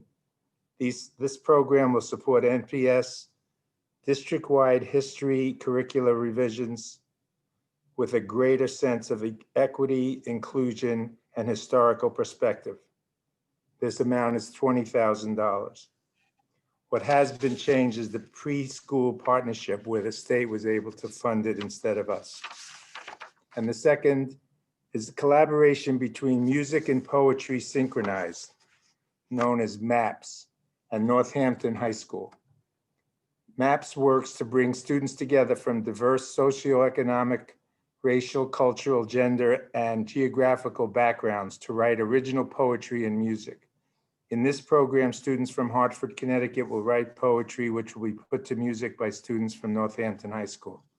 The project provides opportunities for collaboration and for students to learn about each other's lives and cultures, and culminates with a multimedia performance. This amount was $10,000. In addition, the following programs funded in spring of 2020 by the NEF Endowment Fund for the school year 2021 are operating during the pandemic. And I'll shorten what they're about, but one is Grow Food Kids, which includes all elementary schools. And this is an ongoing project helping students develop positive relationships with food by teaching basic cooking skills, nutrition, and a deeper understanding of where food comes from. Another is Live STEAM, which is at the high school, and students in the performing arts program will be exposed to and master the advanced technologies used in their disciplines and are introduced to popular forms of expressions which exist outside traditional instrumental, vocal, and theatrical curricula. Also, we are funding Mass Audubon Arcadia Wildlife Sanctuary, which includes all 4th and 5th graders. And Arcadia staff works with teachers and students to explore alternative energy, composting, and other nature-based climate challenge solutions. And the other is Creative Coding, which is all 2nd and 4th graders throughout the district. And codes will work with staff at all of the elementary schools to provide innovative curriculum and teacher training to teach computational thinking and computer science to Northampton Public Schools elementary grades as part of a sequence that builds skills and concepts aligned with the new digital literacy and computer science standards and prepare students for more computer science in middle and high school. So we thank you in accepting our grants that we've awarded, and we look to award many, many more. We also thank the community for being so generous to create this endowment and make this possible. Thank you so much, Marty. I appreciate that. And I would entertain a motion to accept this generous $30,000 in endowment grants to the Northampton Public Schools. So moved. Is there a second? Okay. I'll ask the clerk to call the roll. Member Levy, Yes. Member Kaufman, Yes. Member Goldman, Yes, and thank you so much. Member Voss, Yes. Member Gold, Yes. Mayor Narcoitz, Yes. Member Busansky, Yes. Member Fallon, Yes. Member Serafy-Co, Yes. and Member Condon. Yes. The vote is 10 in favor. Okay, so unanimously, and again, with extreme gratitude to NEF, and as Marty said, all of the generous community donors who helped create this endowment to continue to support the public schools into the future. So thank you. Okay, so we'll now return to our regular order of business, and we'll go back to reports and recommendations. And is there a report from the Rules and Policy Committee this evening? No, nothing to report. Is there an update from the Superintendent Evaluation Committee? No, there's not, Mayor. Okay. How about an update from the Budget and Property Committee? The late start issue, which we'll be discussing later on, so I'll pass for now. Okay. All right. So let's go on to the School Business Administrators Report. Cami Lamica. Cami? Good evening. I wanted to let you know that I will forward the regular financial report that I usually have in your packet. I did not get it to Annie by Tuesday. So everything seems to be going okay. Our grants are going to be through the end of December. So that's helping us with a number of COVID-related expenses right now. So I'll give you a full report next month, but I will give you the financial report. I will email it to you separately. For the personnel report, during November, we had 8 new hires, 4 separations, and 2 transfers. Okay, thank you. Are there any questions for the business administrator about either the financial report or the personnel report? Okay. Okay, hearing none, we will now move into, the superintendent report. Superintendent Provost. Thank you very much. We have a lengthy agenda tonight, so I'll keep my report brief. As this most challenging year draws to a close, we here in the Northern Hemisphere enter the time of maximum darkness amidst the second surge of a global pandemic now projected to take more than 3 million lives. In many traditions of the global North, this is a time when we look forward to the rekindling of light, to redemption, renewal, and the faith that better days lie ahead.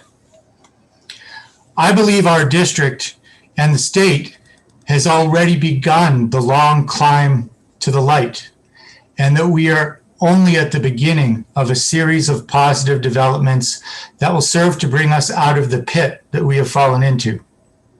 Starting at the macro level, we know that vaccines are on the way and could significantly alter the course of the pandemic by the spring. As we learned yesterday, teachers will be vaccinated in the second wave, possibly as early as March. This could be a game changer for us.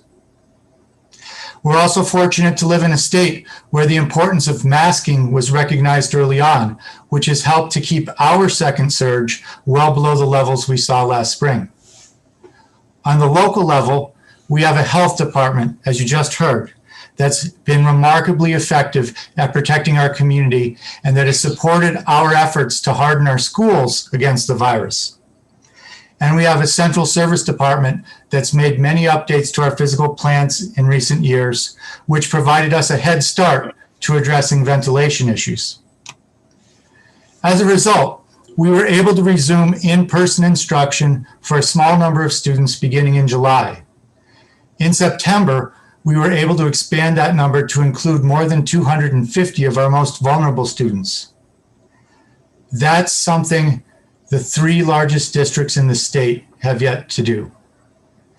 I want the committee to know what a vital service this has been, and I want you to take great pride in knowing that you have empowered us, my administrators, our teachers, the entire school team, to provide more in-person learning here in Northampton than they've been able to provide in the 3 largest districts in the state combined. On November 30th, we took the next step forward by welcoming more than 200 preschoolers, kindergartners, and first graders back to in-person instruction in our hybrid model. I was at Leeds for the first day of school for A group and at Jackson Street for the first day of school for B group. Now, normally, kindergarten is a cheerful event for students and parents alike. But let me tell you, that was not the case this year. Even with masks in place, the joy and excitement of the students and their caregivers was evident. So now you can take pride in knowing that we are providing in-person learning services for more preschoolers, kindergartners, and first graders than the 3 largest districts in the state combined. And next week, another 229 students in grades 2 and 3 are scheduled to join the hybrid model. So let me close my final report of 2020 on a note of thanksgiving. I'm thankful that we've been spared the worst pains of this global scourge thus far. I'm especially thankful that we've had zero virus transmission in the school buildings of Northampton during the past 6 months when we've had some of our most vulnerable students present for in-person learning. I'm thankful for the courage of our special education teachers, related service providers, and ESPs, some of whom have been working in person for the past 6 months. They were the first ones into the building. They were the ones who faced the greatest uncertainty. Some of us, some who have resumed in-person work did so before we understood as much as we now know about the virus, or had taken all the precautions that we now have in place, especially the precautions we've made in the areas of ventilation. I'm thankful for the persistence of our cafeteria workers, who understood that hunger is not subject to lockdown and who have now provided more than 100,000 emergency meals to families in our community. I'm grateful to the custodians and school nurses who are the defenders of our health. I'm grateful to the bus drivers who have many weeks of driving ahead with their windows rolled down in sub-freezing temperatures. I'm grateful to our early childhood educators for leading the way in the hybrid model and showing their peers that we can reopen schools safely. I'm grateful to our administrative staff for their tireless work. Our principals, directors, associates, and their clerks epitomize long suffering. Their dedication, creativity, and tenacity inspire me. It's my honor to work with them, and that's my report. Thank you, Superintendent Provost. We appreciate that. We'll now move into old business, item 6 on our agenda. And this is the presentation, the annual presentation of the school improvement plans. It's listed as old business because this is an item that has appeared on several prior agendas and only to be postponed because of other pressing needs of the district. So we're really pleased this evening to be able to hear from each of our educators about the work they've done with their school councils to develop the school improvement plans for their buildings. So the first member of the administrative leadership team to present this evening is Principal Choquette from Bridge Street School. So can you hear me okay? Yes, we can. Okay. Good evening. It's nice to be with you all again. Tonight, I will give a summary of the goals of our SIP. I believe you all have a copy of the SIP where you can see the details of strategies and evidence of success of each of our goals. This year, I took a different approach to our SIP. As I continue my work to be a better social justice leader, I felt it important to look at our goals through the lens of social justice leadership.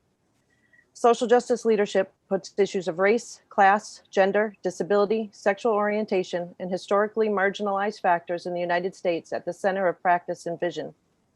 Our SIP uses the work of George Theo Harris and Elise Futura and Colleen Capper as its guides. Theo Harris's work focuses on the connection between inclusive practices and social justice, whereas Futura and Capper focus on equity, social justice, and school reform by looking at how to transform schools for all learners.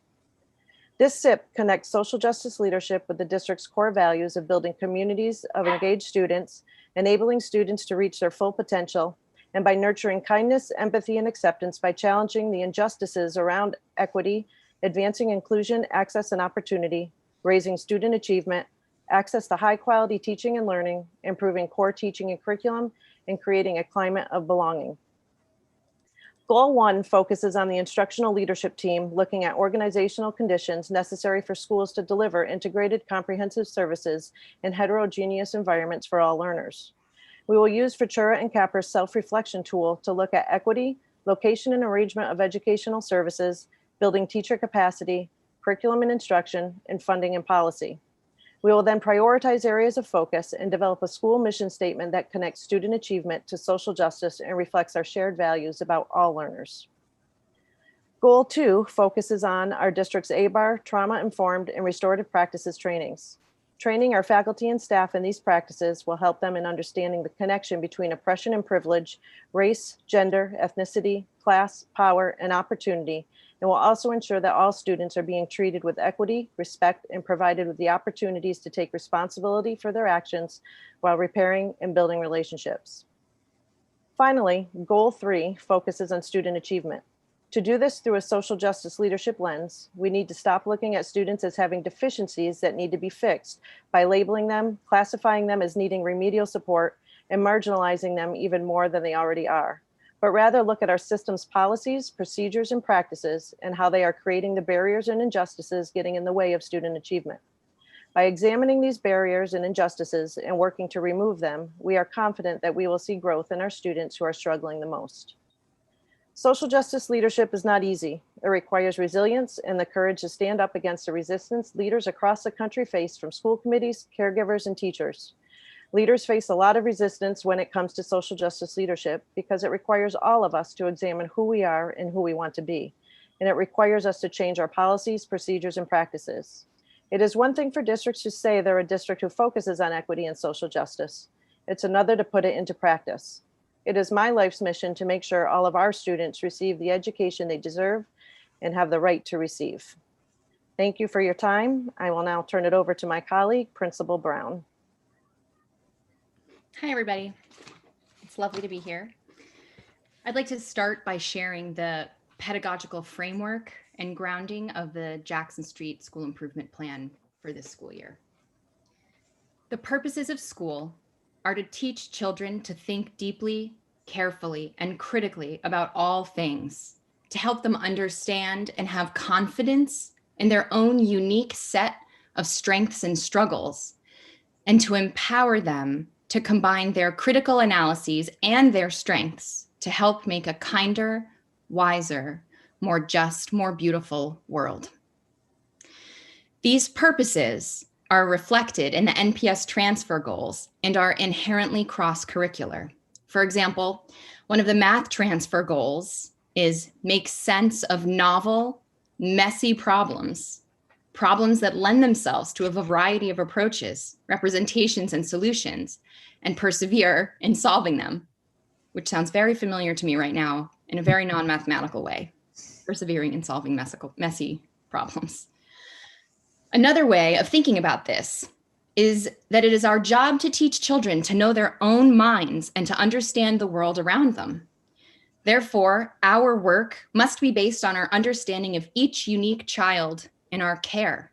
We must create classroom spaces where all children are willing to show us who they are. That's the only way to build the trust that is necessary for all kids to access rich, meaningful, complex academic experiences. This pedagogical framework means that the work of schools is unequivocally entwined with anti-bias, anti-racist work in order for educators to see and celebrate the unique brilliance of each of our students. We must dismantle our own internal biases. In order for each student to trust their school grown-ups and make themselves vulnerable enough to take the risks necessary to learn, they must know with certainty that their identities are seen and valued. In order for our children to grow into people who can help build a better world, we must teach them to see its shortcomings. In partnership with caregivers, these are the values that guide this plan and our work at Jackson Street School. The first goal in our plan is that educators will differentiate instruction in all directions so that all learners have access to appropriately challenging, meaningful work that represents their interests and identities, is student-guided and centered, and is aligned to district and state standards. One way that we'll do that is to form a PLC, where a representative group of educators at Jackson Street work to deepen their collective understanding of differentiation, and they will draft a vision for differentiation and share that with the school. One way we'll measure success is to listen to the way that teachers speak about their differentiation practices, and to listen to the way that students speak to and express their experiences of being appropriately challenged. Second goal in our plan is for educators to develop and implement a plan to strengthen our home-school partnerships, our ability to collaborate with and engage all families, and to make our decision-making groups more representative of the Jackson Street community that we serve. One of the things that we'll do to achieve this goal, educators and caregivers will come together in interest-based groups to explore the ways that Jackson Street can further embody anti-bias, anti-racist values, and to make a plan together for how to bring that work more to life in all grade levels. While the value of that work speaks for itself, we will link our plan to the NPS transfer goals, to the Massachusetts frameworks, and to the recently adopted social justice standards. The purpose of this linking is to show that anti-bias, anti-racist work is not an add-on, it is fundamentally entwined with our shared standards. Some of the ways that we'll assess that work: we'll listen to the way that teachers and caregivers speak to the role ABAR values play out in their classroom.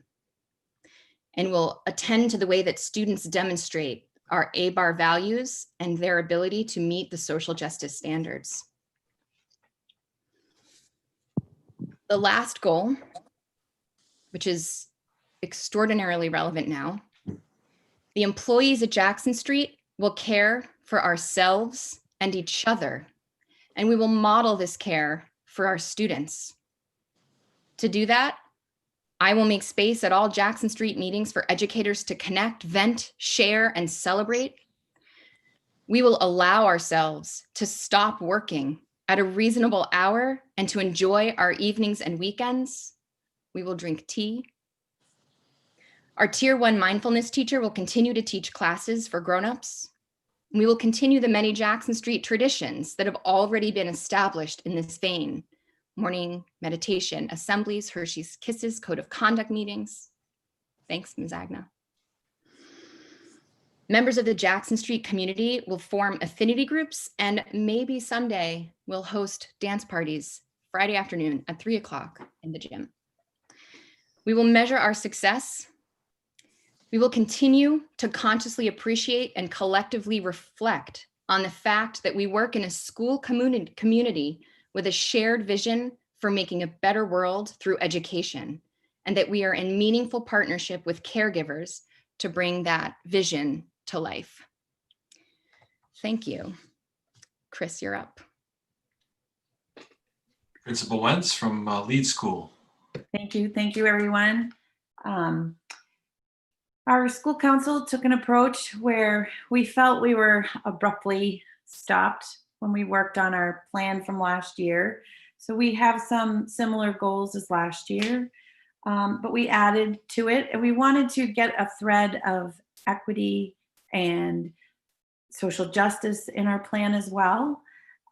So our first goal is to continue to increase student growth and achievement and learning opportunities for all students through inclusion, equity, mutual respect, and expectations.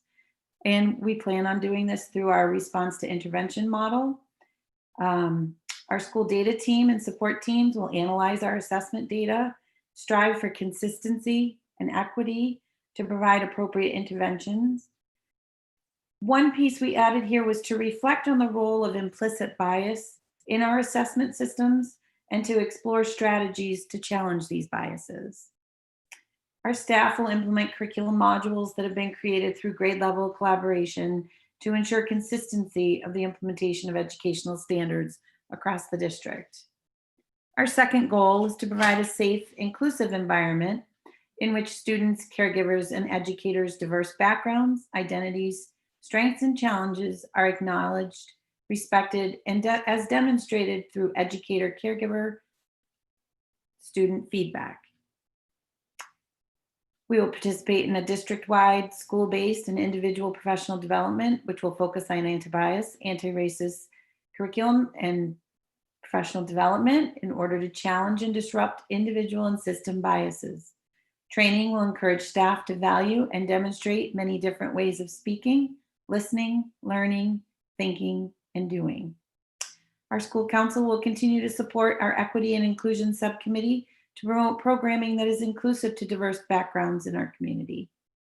We'll work with the Self-Evident Media to pilot their multimedia digital humanities resource in grades 3 through 5 in an effort to address a critical history of race and racism in American history. And the LEAD staff will continue its outreach efforts to the Meadowbrook community. This may come in the form of curriculum nights, socials, family reading nights, and maybe someday, once again, potluck suppers. LEADS will adapt its community meetings and school-wide activities for the virtual format. Goal 3 is about social emotional skills and strategies. We implement and support zones of regulation program and second step for social emotional learning, as well as educate caregivers and develop resources and for families. We use the social, academic, and emotional behavior risk framework to identify areas of need, both across groups and individual students, to provide early intervention to students needing additional support. We're going to adapt our B program to include remote and in-person students. We'll reevaluate as a school community the slogan, all the kids, all the time, to be more inclusive of the entire Leeds community. And our fourth goal is to increase our family and community engagement through shared values and increasing consistent communication. And the school council and PTO will continue their effort to increase family engagement through class representative initiative and community events while utilizing the equity checklist for event planning. And I can say that we have had some really great playground playtimes, limiting the number of people on the playground at this time, but that they are occurring. Reevaluate the late bird leap after school programs in preparation for return of full-time in-person learning, as well as the potential earlier dismissal time. To increase our communication by updating School Messenger to include languages of families in our community, biweekly principals newsletters, and developing a rubric to further monitor the progress of our school improvement plan. And I'll turn it over to Principal Madden.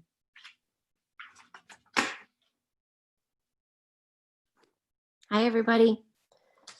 I'll start with our overarching hope at Ryan Road School.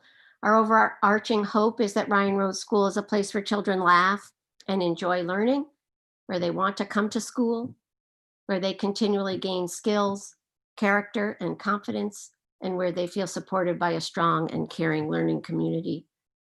We have some essential questions that guide our work, and I'll just reference a couple of those. One is, how can we use student learning data to help guide our differentiated instruction, help us have high expectations for ourselves and for all of our learners to ensure that each and every student is learning? And how can we collaborate with one another to best support our students? And I think those essential questions go very closely with our goal number 1, which is about instruction. And we do have a very wonderful data team, myself and my school psychologist, Claire McCoy, and our 2 Title I teachers, Beth Brady and Mary Beth O'Connor. And we meet on a regular basis with one another, looking at student data. And we meet with grade levels to make sure that we are reaching everybody and helping to problem solve with teachers around how we can best support all of our students so that all of them are successful. And so I was going to share my screen. Annie, can I just share my own screen, do you think? Can I do that? However you want to do it. I'm ready if you want me to do it. If I didn't know if I could do it, I can just show. Yeah. I can just show. I think sometimes it's good to see sort of what that means. What does it mean, the student data? And so this is just an example of the fall benchmarking that we did, that we were able to do this fall. So all student names have been taken out, but we completed this under tenths with teachers, and it was really wonderful. But it breaks down all the subject areas, and so you can see that it's listed by national percentile, by district percentile, and school percentiles. And so we look at all of this data for all of the students and talk with teachers about should we be doing more? Which students need interventions? Which students need to be challenged to a greater extent? And so it gives, these are math scores, an overall math score, mental computation. And so you can see that the orange is concerning, the yellow is slightly less concerning, the green is doing very well, and the blue is really quite strong. And so it breaks down all sorts of skill levels. And so it gives us, and what we say is it's like a temperature check when you go to the doctor. This is not an in-depth evaluation of any kind, but it gives us some information to help us explore further. And so that's what the fall data, when students came and took their assessments under the tenths, this is what it ended up giving us as some baseline information for where our students are currently this fall. And we can compare that with what we had from other years. And so that's extremely helpful as we try to see who is learning and who is struggling, and it's quite helpful for us. And this also shows reports that we share as we gain data over time. So it shows a fall percentile and a winter percentile, and that gives us student growth percentiles and the rate of improvement. And it's sometimes you think a student's doing fine and you realize that their rate of improvement really wasn't very strong. And so that gives us makes us pause and wonder why and what else should we be doing. And so again, it breaks it down into different subject areas. And this is a different test that I think this one's math, and it breaks down skills. So as a class, so this might, oh no, this is reading, sorry. It shows where this class is with fluency, comprehension, and vocabulary. So it can give a teacher sort of overall strengths and concerning areas for a class, which might help guide which areas you might focus on as a classroom teacher. The next one, I love the triangle. This is we often show at the end of a year because it shows great growth. So in the fall, this particular grade 2 class in math, you can see the green. There was a large number of students that were doing fine, but quite a few students who were concerning, and you can see the growth because it's so obvious with this visual, which is really nice. And then the last one is the SABRS, which is our social emotional assessment that teachers assess their students on different social emotional skills. And we're going to try this year to have 4th and 5th graders also do a self-assessment. And so this these ABs are student would normally be a student name. And then it also breaks down sort of social, academic, and emotional strengths and concerns for students. And it also will put students into different categories for social skills. So these are students in your class who might be displaying these concerns, and these are some interventions that we can do. And so I just wanted to show what the kind of data we're using and what that looks like, because sometimes you say we're looking at data, but it's hard to visualize what exactly we're talking about. And so I feel like we've gotten much better at using our data and much better at collaborating with one another to help our students grow. And so I wanted to share that with you. I'm always amazed at what our teachers are doing. I have to say that I've been awed by them during this pandemic and the remote learning, because they continue to, even though it's such a struggle, they continue to find ways to reach all students. They continue to learn these technological skills. They help each other. The tech integrators help. And I've been really, it's been amazing for me as a leader in the building to watch all that's happening in terms of how our commitment to reaching all students just plays forth every day. It's really quite something. So goal number 2 is about social emotional learning. And we've been grateful to work with Lourdes Alvarez Ortiz this year, and she's coming to work with our staff more in February. And we very much appreciate her focus on the positive and identifying students' strengths and strengths in ourselves as we face these challenges. And it very much is in concert with our responsive classroom training. And our last goal is around equity and social justice. And I think everybody's been talking about all the PD that the district has been doing and our teachers have been doing. But I also just wanted to pay particular attention to Lion Bridge, which is something that our new ELL coordinator brought to the district. And it's a way for me finally to be able to communicate with families who speak another language. I've felt irresponsible in my leadership when I can't communicate with families in another language. And this provides me an opportunity to have a conversation with a translator just on the phone. And it's been really, really wonderful for me to be able to communicate more effectively. So thank you. And I'm going to pass it along to, I think, Des.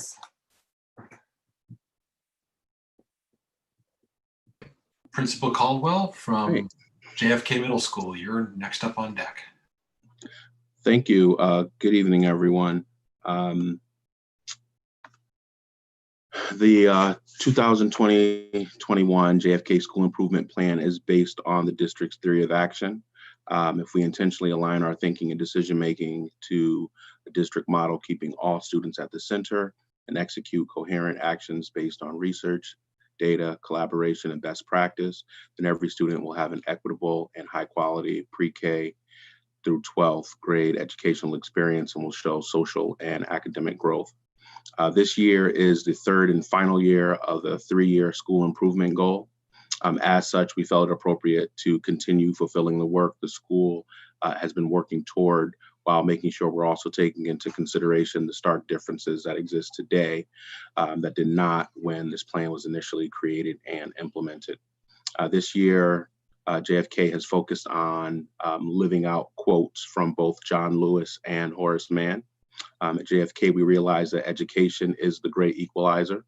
And to take it a step further, we recognize that we are the equalizers. And in keeping with the great John Lewis, we are also willing to get into a little good trouble in order to accomplish those goals.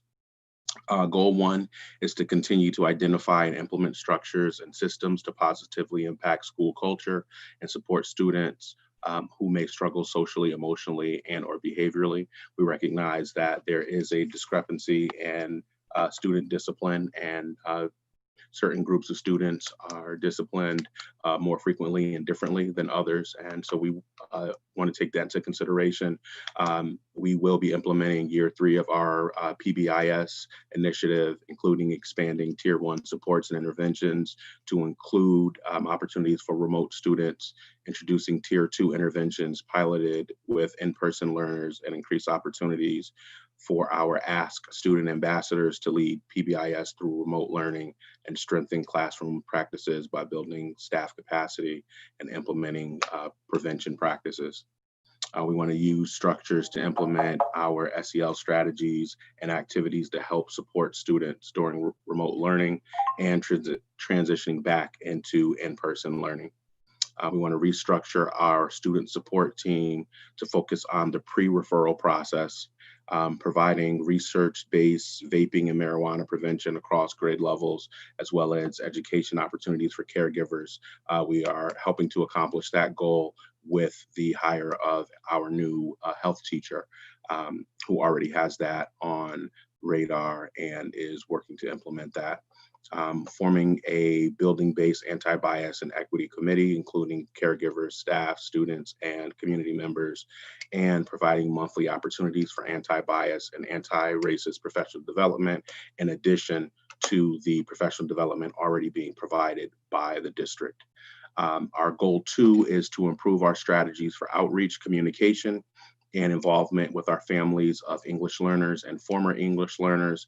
This is big for us because this is an area that we are looking to greatly improve based on feedback from DESE. So we are supporting improving the attendance at district ELPAC meetings, providing translation for all school documents and correspondence, hosting multicultural community events for all families, and holding events, activities, and meetings in the community when safe to do so, co-facilitated by students, families, and school personnel. We are proud to share that we had our Noche Latinx event in November. We felt it was a great success, and we are looking forward to hosting more events and broadening our reach in that way. Goal 3 is strengthening our practice of identifying, analyzing, and using relevant data to inform instruction, decision-making, and support students to increase the achievement of all students and accelerate academic growth school-wide. In doing that, we are going to implement instructional strategies and intentional practices for improving instruction to increase the achievement of our English learners and former English learners as monitored by formative and summative assessments. Assess all students to ascertain their current level of performance academically and socially, to identify any intervention needs and inform necessary shifts needed for our Tier 1 instruction. Provide professional development and progress monitor development of our language goals. provide opportunities for our English learners and former English learners to get targeted intervention and extension through piloting a vacation academy. The Vacation Academy comes out of our student assistance grant that we have qualified for through DESE, and we intend to use the April vacation and the week after school and to have targeted intervention with our EL students based on ongoing data points, and invite those students back to school for those weeks and have some really fun activities and some targeted intervention during those times. We're also going to, or are in the process of doing, having targeted math intervention, 6 to 10 week classes, which include lessons using the 5 practices of math recovery strategies, and progress monitoring with Ames Web. And using support from the district, we will continue professional development and discussions toward understanding and implementing standards-based grading, which we have slowly started that process as well. Thank you all, and I would like to now turn the floor over to Lori Valancourt. Thank you. Okay, good evening, everybody. The Northampton High School School Improvement Plan was created by our school council, and I want to make sure that I give them an opportunity to be noticed because they put so much work into this. So my school council consists of students Tess Wiseman, Nadia Mason, staff members Ed Stone, Karen Eldago, and Sue Sullivan, and community member Gwen Agna, as well as caregivers Julie Feinlin, Emily Acker-Quintana, Dorothea Von Goller, and Jenny Bender. Together, we determined that the district values and the DESE 2019 district review feedback and a shared and overarching statement would guide the goals of our school improvement plan. We recognize that we have goals that will likely require more than 1 year to achieve, and we are prepared to maintain these goals until they are accomplished. Tonight, I have invited English language learner educator or education teacher Sue Sullivan and council member Sue Sullivan and student and council member Nadia Mason to work with me to present the SIP. We have each taken one goal and will present to the school committee.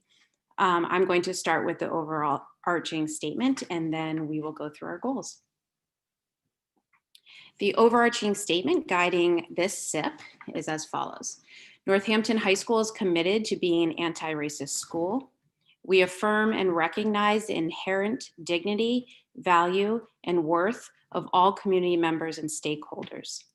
This commitment is ongoing and represents our desire to cultivate an anti-racist and anti-biased educational culture that encourages equity and belonging throughout the entire Northampton High School community and academic experience. Our goals are rooted in our district values and our mission to expand the depth and breadth of opportunities for all of our students. The goals below are developed to support the short and long-term initiatives and improvement strategies that progressively move us forward. So our first goal is that Northampton High School will finalize comprehensive, culturally relevant curriculum aligned with appropriate, high-quality standards, critical thinking skills, and implemented consistently across classrooms, and that our curriculum will be assessed through equitable grading practices and standards-based grading consistencies. You have a copy of our SIP, but we came up with some very specific strategies to get us there, and I think it's important to reiterate those to you. Some strategies include finalizing our common standard-based assessments and rubrics within each unit and course. Each assessment will be aligned to many aligned and identified by priority standards. The faculty will collaboratively determine how standards-based grades are converted to letter grades in their electronic grade books. And then educators and caregivers will participate in learning and dialogue regarding standard-based instruction, grading, and formative summative assessments. And curriculum will be assessed and data will be used to collect and analyze the cultural relevancy of course curriculum and materials. Ms. Sullivan will now present goal 2. Hi, everybody. I'm Ms. Sullivan, and I'm also a proud NHS parent of a senior. So I'm presenting goal 2, which is to develop and articulate a clear multi-tiered system of support, MTSS, to meet the academic and behavioral needs of all learners. This goal will extend beyond 1 year.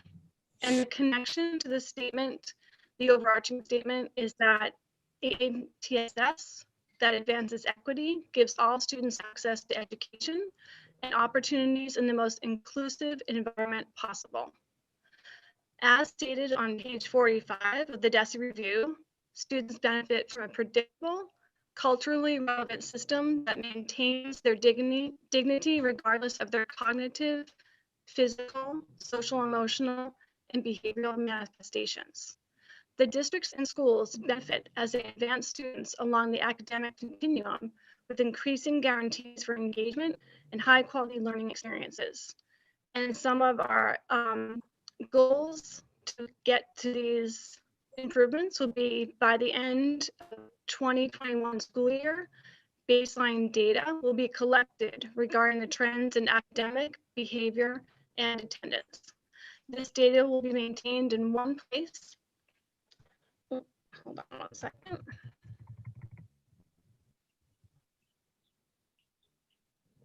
And used to identify trends and progress over time. Data will be presented monthly to students, caregivers, and staff. Data trends will be used to develop multi-tiered systems of academic and behavioral support and opportunities. A multi-tiered system of academic and behavioral support will be presented to teachers and guide staffing decisions, as well as course development and social and behavioral programming.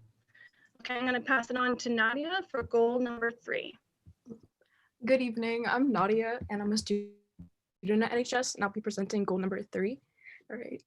Goal number 3 is to develop and implement tangible anti-racist, anti-bias, and trauma-informed practices to build relationships and collaborate with all students and caregivers. Some improvement strategies consist of developing a system for two-way communication and an approach to collaborating with all caregivers. Work with newly hired family outreach coordinator to establish alternative caregiver engagement of activities and academic choices. Monitor and report data regarding the number of outreach attempts made between caregiver and school communication. Develop a system for tracking which families are and are not engaging in school events, surveys, or other forms of communication connection with the school. And the district has hired Education Trust of Massachusetts to host a series of community listening sessions.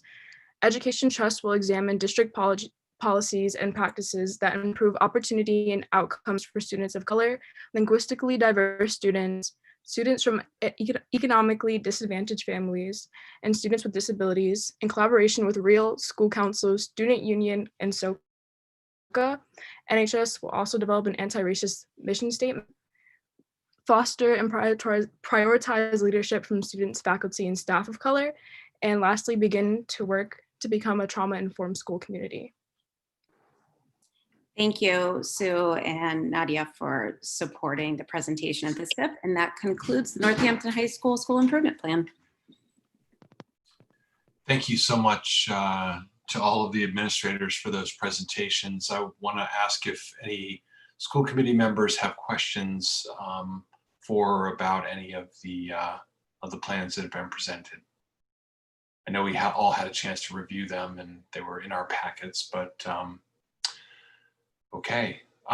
Member Kaufman. Thank you. No questions, just 30 seconds. I'll just say thank you so much. These were amazingly thoughtful and deep plans. So thank you for your school councils and all of your efforts. Personally, I really recognize and appreciate the connections you've made between your plans and other things that are happening in the districts. I think I heard the district improvement plan, the NPS transfer goals, the code of conduct, character, and support, the district review that we had from DESI a couple years ago. So these connections just feel right in terms of us moving in the right direction. But I'm really amazed that given all the complications that we're dealing with and all the distractions, that you all were able to come up with such fantastic plans that make a great deal of sense to me and seemingly are going to be valuable. And I hope you get to share them with your community because they're easy to read, they're easy to absorb, and they're really well done. So thank you so much. Thank you, Member Kaufman. Any other comments or questions from school committee members? Okay, hearing none, again, thank you to all of our administrators for joining us this evening. We appreciate it. And thank you for all the work you're doing in each of our school communities. Member Levy, I see your hand is now up. Sorry. Sorry, I was slower to get it up. I want to echo Member Kaufman's gratitude, and I won't repeat his words, but especially excited to see so many references and sincere work across the board regarding anti-bias, anti-racist work. I was especially excited to see that a few schools had really connected that work to some specific measurable goals, creating mission statements that would really drive that work.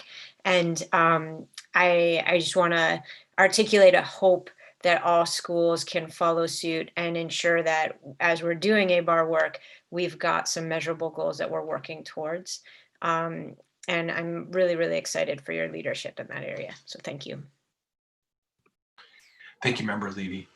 Okay, all right, well, thank you again. And we'll now move on to our next item on the agenda. This is coming to us from the Budget and Property Committee, and this is a vote to implement a later start time proposal. And I'll turn it over to our colleague, the chair, Member Busanski. Thank you, Mayor Narkowitz.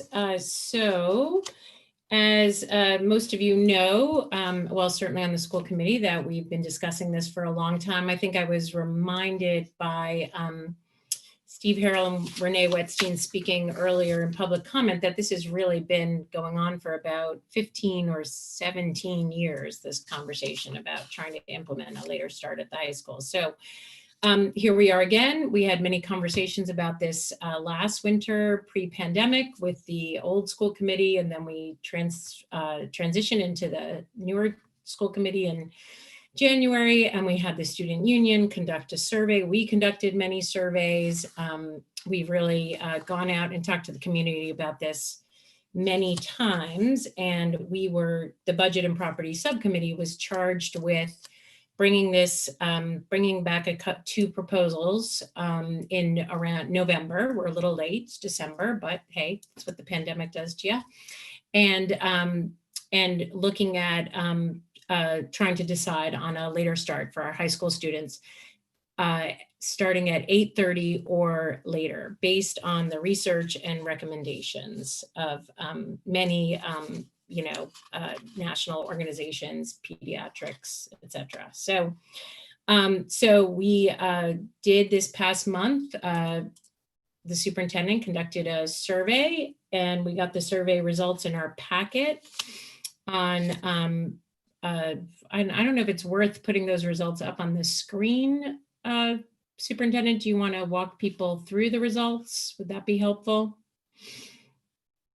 And what we were really getting at is, would people prefer Plan A, which has both plans have kindergarten starting at 8 a.m. Plan A has JFK going 8:30 to 3 and NHS 9 to 3:30. And Plan B has kindergarten, elementary school starting at 8 a.m., NHS starting at 8:30 going till 3, and JFK going from 9 to 3:30. So those are the two proposals, and both of them would keep our bus contract costs the same, though there could be some impact on out of district and sports busing due to the time changes, which we don't know about. And again, kudos to Tammy Lieber, who I thank profusely at every time we discuss this, for doing such great work on this and getting us to this point. So we have the opportunity tonight to vote on it. And if Dr. Provost wants to take us through show the survey results, that could be helpful. Okay, sure. Let me just gather my thoughts. I didn't know that was going to happen. Annie, are you able to put that up on the screen? Yeah, I think I am. Give me a minute. Okay.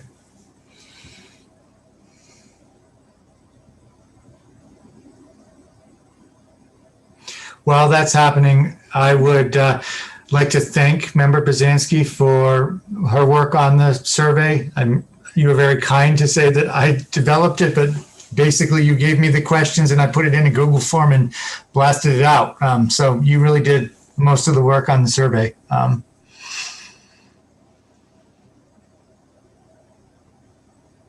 Well, Okay, and I will thank Molly for putting the results into this presentation. Okay, so here are the two proposals that were included in the survey. Proposal in both of these, I guess I should say, because this was something that I had gotten some questions about. In both of these proposals, the elementary start time would be the same. So they change, the elementary start time would change from the current 8:50 to 3 to 8 to 2 o'clock. The difference is that in proposal A, the second school on the transportation tier is JFK, which would go from 8:30 to 3, and the third school on the tier is the high school, which would go from 9 to 3:30. In proposal B, it's just flip-flop of those two secondary schools. So in proposal B, the second school on the tier would be the high school, going from 8:30 to 3, and then JFK would be the third school on the tier, going from 9 to 3:30. So moving right along.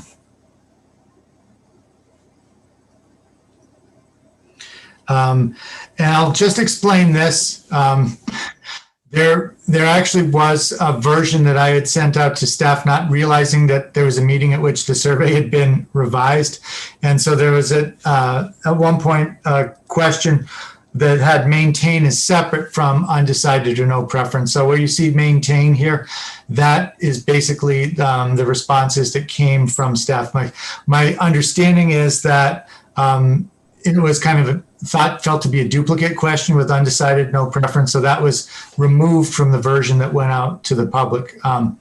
But this shows overall the results with a strong preference for proposal A. Moving on, we did ask a little bit of demographic information, not a lot, but we did are at least able to break it down by students and others. And among students, there was a preference for option A. You can see that includes about 178 from the high school and 278 from JFK. And then among school employees, there was a preference for option A. And among caregivers, there was a preference for option A. So there, this is just a pie graph that shows overall there was a question about, in general, do you support making a change? Are you against making a change? Or do you have no preference? And you can see about 2/3 of the respondents to the survey were in favor of making some kind of a change. So those are the results of the survey. I've got hands up from member Serafy-Co and member Levy. I don't know if it's about the presentation, so could we just leave it up for a second, or not? Member Serafy-Co. Sorry.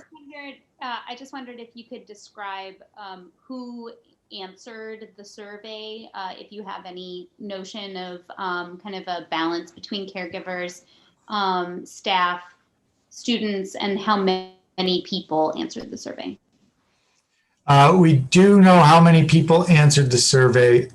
This is actually a survey that another employee has in their Google Drive. So I think it may be on one of these slides. If not, I can I can send a text. I can tell you that I asked that question earlier this week. It was on Monday. At that point, there were about 1,100 respondents to the survey. We then left it open for another day because the Leeds school newsletter goes out on Monday, and we wanted to make sure that they had an opportunity to respond to the survey. So I believe that is a little bit more than 1,100 respondents, including those who would have responded at Leeds after getting their survey. And so when you think about that, that is the total universe. Then you can look at how many of those were students versus employees, and you can from that infer how many were caregivers. So I will say this was, in terms of survey design, was kind of crude. We just wanted to get a sense of whether there was a preference for one of the options of the two options that are before the school committee tonight, or whether there was a preference to just keep things the same. So that's about all we can do. We can't dig too deep into the analysis based on the type of information that was collected. Very good. Thank you. You're welcome. Member Levy. Thanks. I have a concern about the inability to dig deeper, and I'm hoping maybe we can dig a little deeper. I think when I filled out the survey, it asked me where I sent my kid, but I can't remember because there have been a number of surveys. And I think it's really, really important to be able to segregate the data by school level. So are we able to know how both in educators and in caregivers, which educators of elementary school students and which caregivers of elementary school students responses we got? So I would have to do that on the fly. Let me see if I can get access to the original data set.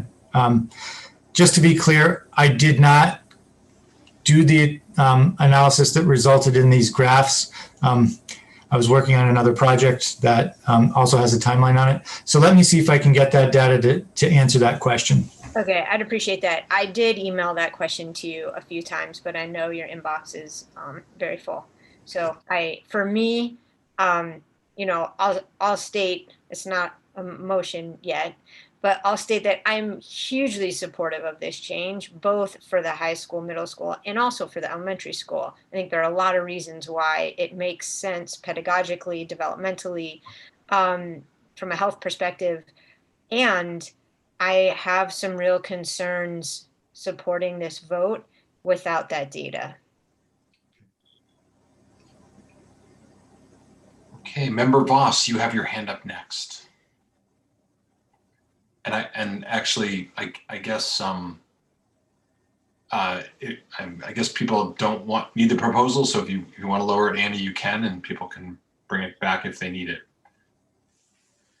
Mayor Narkowitz, before I did want to add one other piece of information, which is that the one piece we never surveyed last winter or now was how, and I know it's been of a concern, is how many students how many high school students take care of younger siblings or younger children, et cetera. And Renee Wetstein was able to provide information from a prior survey that when they surveyed, they found that 7 students took care of younger siblings. So maybe things have changed radically since then, but I thought that was a little bit of useful information to take into consideration as we're talking about, flipping this schedule, because that is the one thing it wouldn't allow. And I guess I did have another piece of information in that I was talking to the superintendent about how athletics would work, because I know that though it's not what our decision should rise or fall on, and I am hopeful that other districts might follow suit and move to a later start time and later game times, et cetera. But it does seem like fall sports would be most impacted by this because it just starts getting dark earlier. And so therefore practice time will get sort of sandwiched into a smaller period of time. And the idea being that we want to give kids at least a half an hour after school lets out to get to their athletic practices. So that's going to be sort of the trickiest piece of the puzzle. And I think you said, Superintendent, in terms of game times or interruptions to schools, it's really field hockey is the biggest issue. Is that correct? That's correct, because that is a sport that currently begins to be impacted by the end of the year, because it's played on an unlighted field, and it's played in the fall. So we do have sports that are played on unlit fields in the spring, but you have more daylight to work with. And we do have other fall sports, but they have the ability to go under lights. So I think because of that reason, it's really field hockey that will feel the most impact.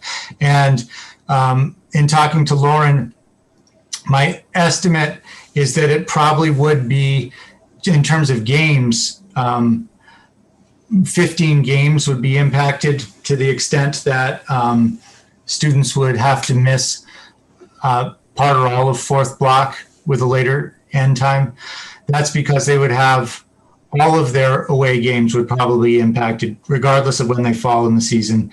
And then the second half of their home games would also be impacted because of the light situation. They would have to actually start their home games before school dismisses. And then just a couple other points I'd want to make before we get into a fuller discussion with the school committee.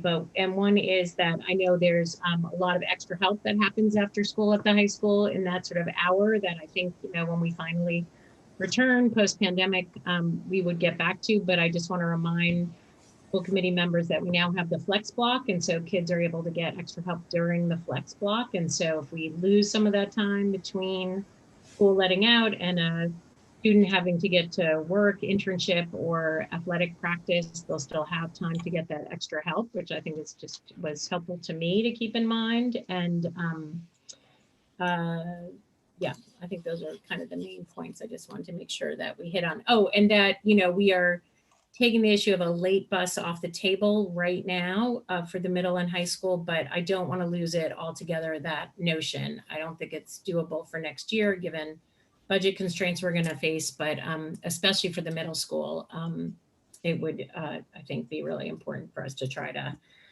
keep in mind and keep working on moving forward. So, thank you. Okay, Member Voss had her hand up next, and I lowered it, and then a bunch of other stuff happened. So I want to make sure I maintain the order. So, Member Voss. Thank you, Mayor. I have just a couple things to add to the conversation. The question I was going to offer, the question that was asked, I kind of scratched out roughly the ends from the y-axis when I looked through the graph. So these aren't perfect numbers, but Member Serafy-Cox's question can be partially answered. It looks to me like there's between 1,400 and 1,500 total respondents to the survey. About 475 students, about 250 to 275 staff, and about 700 caregivers. That's my rough estimate, just by looking at the graphs and adding up the bars. And in the middle of a pandemic, I actually think that's a pretty strong response. What we don't seem to know is where the caregivers came from, but there's a pretty strong response with what's been in our community for well over 10 years, that people want to make this change. So, it may not be a perfect survey, but I am urging us to listen to our public comment and to our, all the people that have spoken over the last 10 plus years. And, I don't know how our decision would change if we knew who these caregivers are. I right now feel like if, as others have said, if it's going to be a struggle in some way for younger kids, they're going to benefit when they get older. So I think for me, there's a very strong response here. And the question I have, you know what else? I mentioned this when the high school students were here. We did have the high school, so this is the second thing I want to say out of three. The high school students did do a survey at the high school. I believe they presented it to us last February before this pandemic took over all of our lives. And they did a really good job demonstrating how much sleep kids are getting, not enough. And they also, I don't think they asked specifically about how many high school students were caring for younger children, but they definitely asked about after-school jobs, and I don't remember the exact numbers, but it was most of the respondents said that they would be able to keep their jobs and be flexible. So as many have said, there's trade-offs with this, but I don't, and maybe a different school committee member remembers something about that survey that concerned them, but I don't remember anything about that survey that concerned me, and I feel like it was a really helpful survey to make sure we were hearing a large number of perspectives. And then my final comment is really a question for Tammy. I don't have a strong preference between A or B. I hope we vote for one or the other that's going to be the best for our community. Thinking about the buses, I guess, Tammy, I want to know if you're pretty confident that A would work, since that seems to be more popular. My intuition suggests that because JFK uses all 9 buses, that it's more of a squeeze for A, and that there might be some room for traffic problems in Plan B. And I just want to see if that's a concern of yours or if we shouldn't have to worry about it. And then I would actually, after Tammy answers that, I would like to make a motion. Hi, so Plan A is a little more streamlined as far as busing. You're using all 9 buses for the elementary, all 9 buses for JFK, and then coming down to only the 5 buses for the high school. So it's basically just flipping exactly what we have now. Plan B, you're going to be using 9 buses, going to 5 buses, and then the other 9 buses. So you're going to have 4 buses that are going to be hanging around that we're going to be paying for at that time. So the price may be a little different as far as that, and there might be an increase in there depending on how we negotiate the contract. But definitely Plan A streamlines a little bit more, as long as we're keeping that 30 minutes in between each run. Okay. Does that answer what you needed, Susan? If you're confident in it, I'm just gonna go with it. I guess the way I was thinking about it was putting 9, 9, 5. I didn't realize the elementary used all 9, but I thought getting some of the JFK buses out earlier, since the high school doesn't use as many buses, might have streamlined it. But you know, I obviously don't know. So are you recommending to us that Plan A, from a busing perspective, is better? It basically is exactly what we have now. It's just flipped. Okay. Okay. I'm going to make a motion that we vote to accept Plan A. Thank you, Tammy. Second.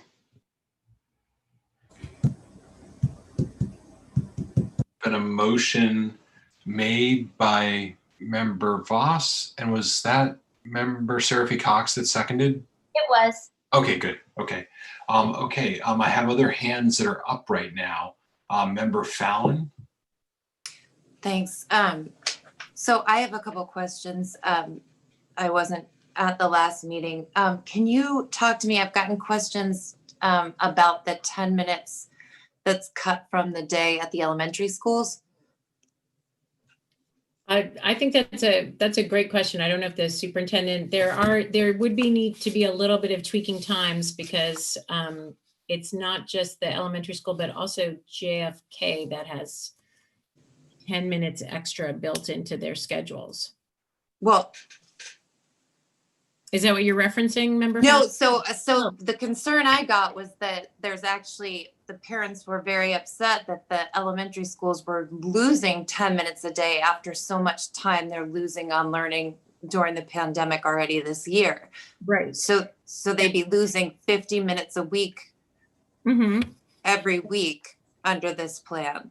Right. And Tammy and I went back and forth on that. And that's exactly my point, is we would have to tweak, because they would not lose those 10 minutes. I just don't know quite how that falls out. It seems like elementary is 6.5 hours, but it's really actually 6 hours and 40 minutes. And JFK is 6 hours, but it's really 6 hours and 10 minutes. So I was wondering if the superintendent could address that question. So I think this is a question that actually we have not discussed in the subcommittee. What I think that the best thing to do would be to check against the structured learning time requirements and just make sure we don't run into an issue there. And then I can report back on whether whether or not we would have a compliance issue with that. I think there has been a historical issue, which I think feeds into this, which is that our 3 tiers are all running on different times. And right now the elementary schools have the longest day, and they're at the last tier, which on the last tier, which creates an issue of getting that to them both in the morning and the afternoon, although I think it's more in the afternoon.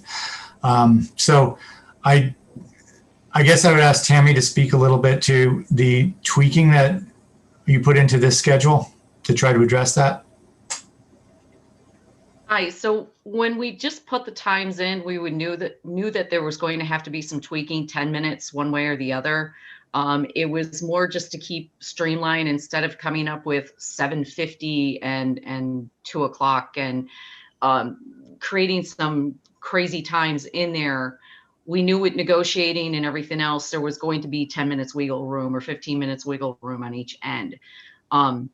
Once we dive into it, and if it is approved, it's something that we'll get, say it's 6 hours and 10 minutes per the elementary or 6 hours and 15 minutes at the JFK. We can wiggle that around a little bit because there is a little bit of room there with the busing that we can kind of get, 7:50 or 7:55 to start the day instead of 8 o'clock and make that bell. Because I think the bell right now is 8:50. So for the elementaries. So there is wiggle room there. It was just more to see streamlined when we came up with the 8 and 2, the 8:30 and 3, 9 and 3:30. So that it was a little bit more right on the 30-minute mark. That was all the only thinking with that. So, okay, thanks. So I guess, so I have a few more questions, but I guess I am really struggling with any motion that has us voting on a plan that's not actually the plan.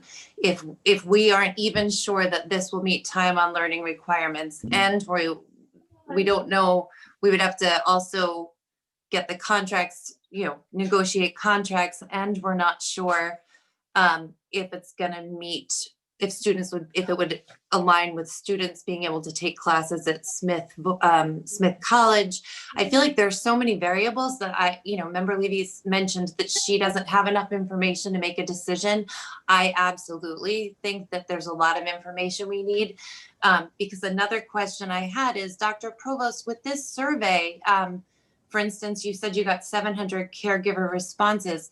Is it limited to, in any way, to caregivers from our district, or is it possible that anyone could take this survey? I think, for as much as Member Voss is saying that, we got such a great response, there almost half of the people who spoke to this in public comments, students graduated years ago. So, I just want to say I'm very much in favor of a later start time. I've got 2 kids at the high school. I'll have 3 kids the year after, but I don't want to rush this through and be a Boston that is making a vote and then retracting our vote. And I don't want to rush this through during a pandemic when we haven't thought this through fully. We have the time. So I just want to make sure that we're doing this and we're being transparent about it. So since that was directed to me, may I be recognized? Yes, of course. Okay, so this was an anonymous survey. We don't know where the responses came from. There could have been ballot box stuffing. There could have been people from outside the district. That is something that's a risk you take when you have an anonymous survey, but there was a reason why we felt that it would be helpful to have it anonymous. I can also answer the question regarding the breakdown. So I was looking at the original data set, and I can see that there were, when you sort it, the line numbers change. So you can't just do a subtraction to find out how many there are. So these are hand counts. So please know the hand counts might be off a little bit, but so based on hand counting it, 60 of the respondents identified as elementary connection only. 40 were elementary and middle. 9 were elementary and high. 90 were middle alone. Having a little trouble reading my handwriting, but I think it's around 150 or so were high school only, and then 34 were middle and high school.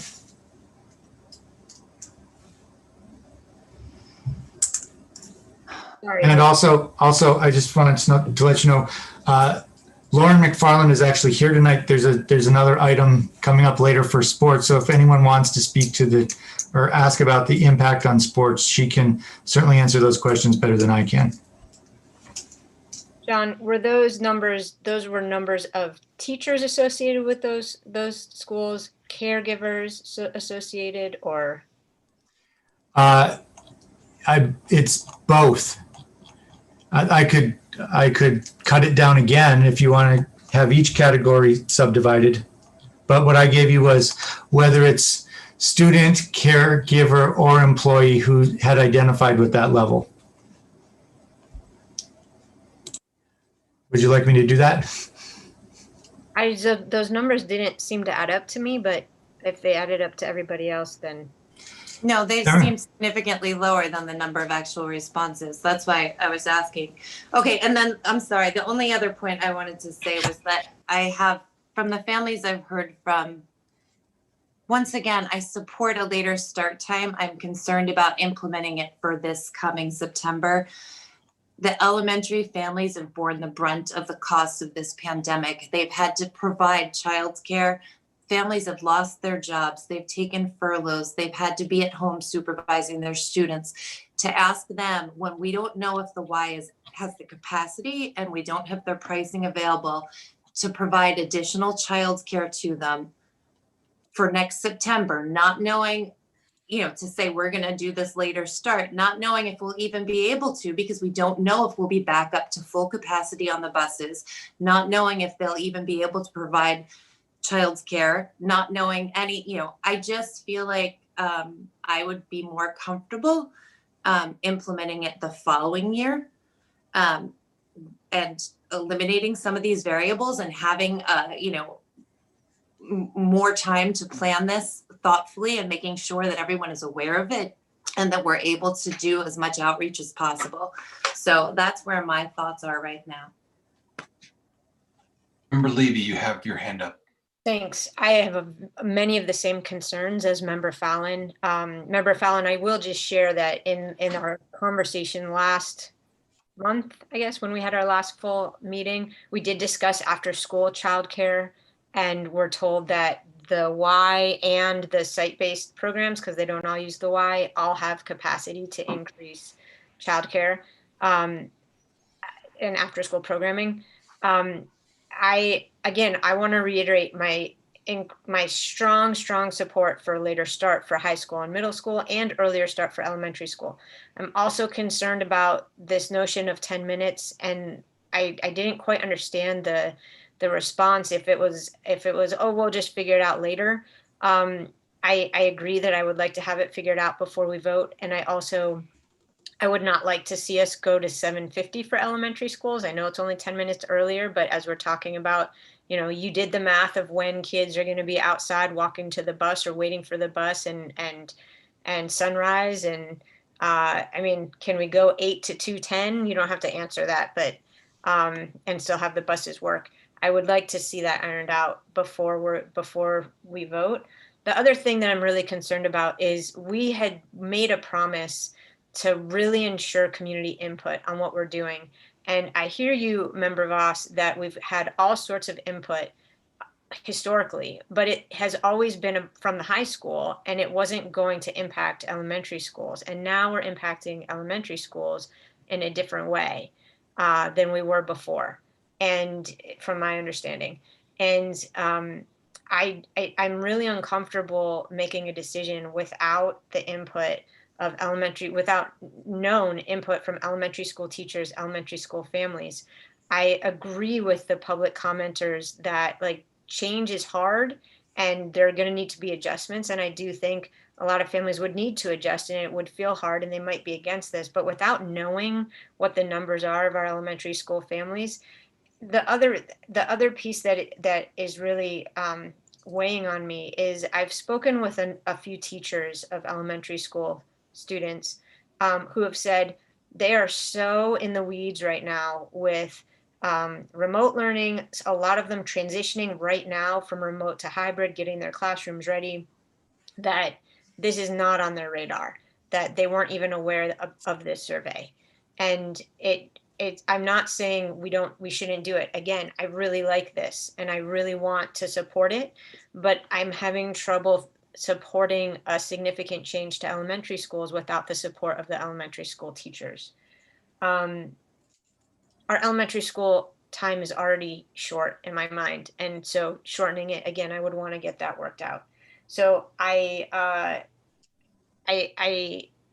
guess my question for other folks on the committee, especially the subcommittee that did so much work to put this together, is given that we're in a pandemic, given that there have been so many changes for folks, I understand the science behind the later start for the high school and middle school. And I know pushing this off a year means that's another year that our students aren't getting enough sleep. And my question is it worth waiting a year? I guess I have two questions. One is it worth waiting a year to ensure that we're doing this with the input we promised we would get? And then my second question is, do we need to decide this tonight in order to make the change for next year? I kind of thought yes, but could we put it off by another month or even two and really ensure that we're getting the input from elementary school families and teachers? Sounded like that was a question for people. Maybe a rhetorical question. I'm not sure. No, it's a question I would like people's input on. I don't. Okay. And I saw Superintendent Provost raise his hand, so I don't know if. Yeah, that's a question with a very discrete answer. So originally when this vote was timed a year ago to be happening around now, it was because of any potential budgetary impacts. The two plans that the subcommittee have landed on are ones that have minimal budgetary impact within the proposal itself. They may have some impacts through impact bargaining that we're not aware of at this time, but it's not so important to connect it to the budget process at this point. Right now, I think the constraining factor is how much time would be needed in order to actually plan out the routes to implement a change, the bus routes that is to implement a change, and also to leave enough time for negotiating for any impact bargaining for a change. So I would say with those two factors in mind, if the decision was to be implemented next fall, it would have to be made by March of 2021.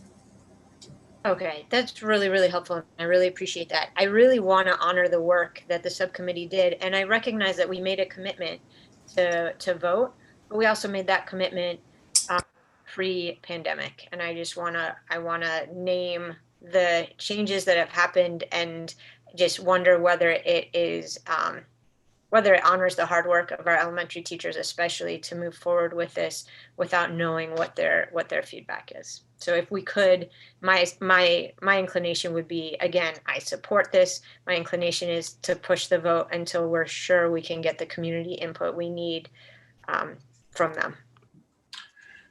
Member Kaufman, you have your hand up next. I do, thank you. So I guess I have several things to say. First of all, Tammy or Ms. Lieber, thank you for your work on this. I totally appreciate how you went about it. And I totally have a lot of confidence that you'll be able to figure it out. I'm not concerned about 5 minutes here or there, honestly. So thank you. You have my confidence. If you didn't, I wouldn't vote for it. So thank you. I have every intention of voting for Member Voss's proposal. I do appreciate the concerns that you brought up, Member Levy. I just view this much differently. I think that the nature of why we haven't passed this in 15 years are all the reasons that you're suggesting we do, investigating further, doing more surveying, delaying. And I just feel like that's the last thing we want to do at this point, is to do any more surveys or collect any more information or delay this. So I really feel like it's tonight or never. I really feel that way. I'm so looking forward to us collectively rejoicing about doing something that is really a once in a generational kind of move that could benefit all students. To me, it's a phenomenal opportunity. I don't think, I actually didn't even want to survey parents, and let me explain why, but I don't think we're doing this for today's families. We make necessarily, or solely, I should say, we make decisions all the time, and our agenda tonight and last month and the month before that was all about our current families, when we're going to return to school. Are we going to offer swimming? We're going to talk about that later. That's for our current and existing families, and there's no doubt that we need to gather their input, and I think for the most part, we've done a great job with that. But this kind of decision is even for kids that aren't even born yet. If it's took us 15 years from now, we're not going to make another decision on this to change it. It's something that is going to impact kids in the school system now and kids in the school system in the future. That's why I call it a generational type of decision. And I think this warrants certainly some input from families today, but they're no more important than families of tomorrow. And we're responsible for making this decision that I think everybody would agree has incredibly strong research to show that we could help all kids. And so I'm not concerned at all about not getting input from certain folks. At the same time, I am unbelievably shocked at how clear the message was in the survey.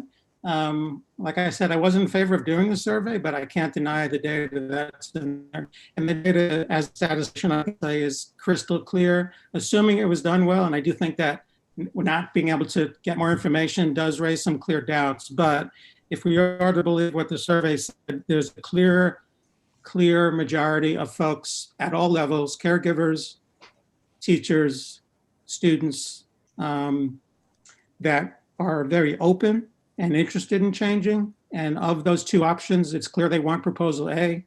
I didn't really care. I still don't really care. I actually like proposal B a little bit because what it does is it takes elementary and moves them back an hour, and it moves JFK and the high school equivalently an hour later. There seemed to be some balance there. One group starts earlier, the other two groups equally start later. So I was leaning towards that, but hey, Ms. Voss brought up this first. It makes a lot of sense to me. I'm going to vote for it. If it fails, I'll vote for B. But I do think also we got to trust, for those of you that are very interested, as you should be, in hearing from the community, this is a heck of a lot of people who responded very favorably. And this is a heck of a lot of people who said they like proposal A. I also recall, Dr. Provost, the last 2 years, I went to all the open houses at the elementary school, and I specifically recall you standing in front of the elementary school parents and getting their input on this, right? Well, actually, that was a prior proposal. That was the proposal that was rejected that prompted this process that led to this proposal. Right. But I mean, there's been attempts to get elementary school caregiver input left and right. So I don't know where this is all going, other than I just hope that we can do this. I hope that we can rejoice. I think that we'll be bombarded with thank yous from families, from teachers, from members of the community. I can't thank Mr. Harrell and Ms. Wetstein and Mr. Buell and Dr. Provost and the countless numbers of other people that have spent hours and hours of their lives doing this. And I don't want to disappoint them, because we want to do something that has come back to haunt us time and again, which is do more survey research or try and tweak out a perfect model. The evidence is clear. This is our opportunity. And I thank you, Member Voss, for bringing this up, and every other member of the subcommittee, and I plan to vote for it. The next person who has their hand up is Member Busanski. Thank you.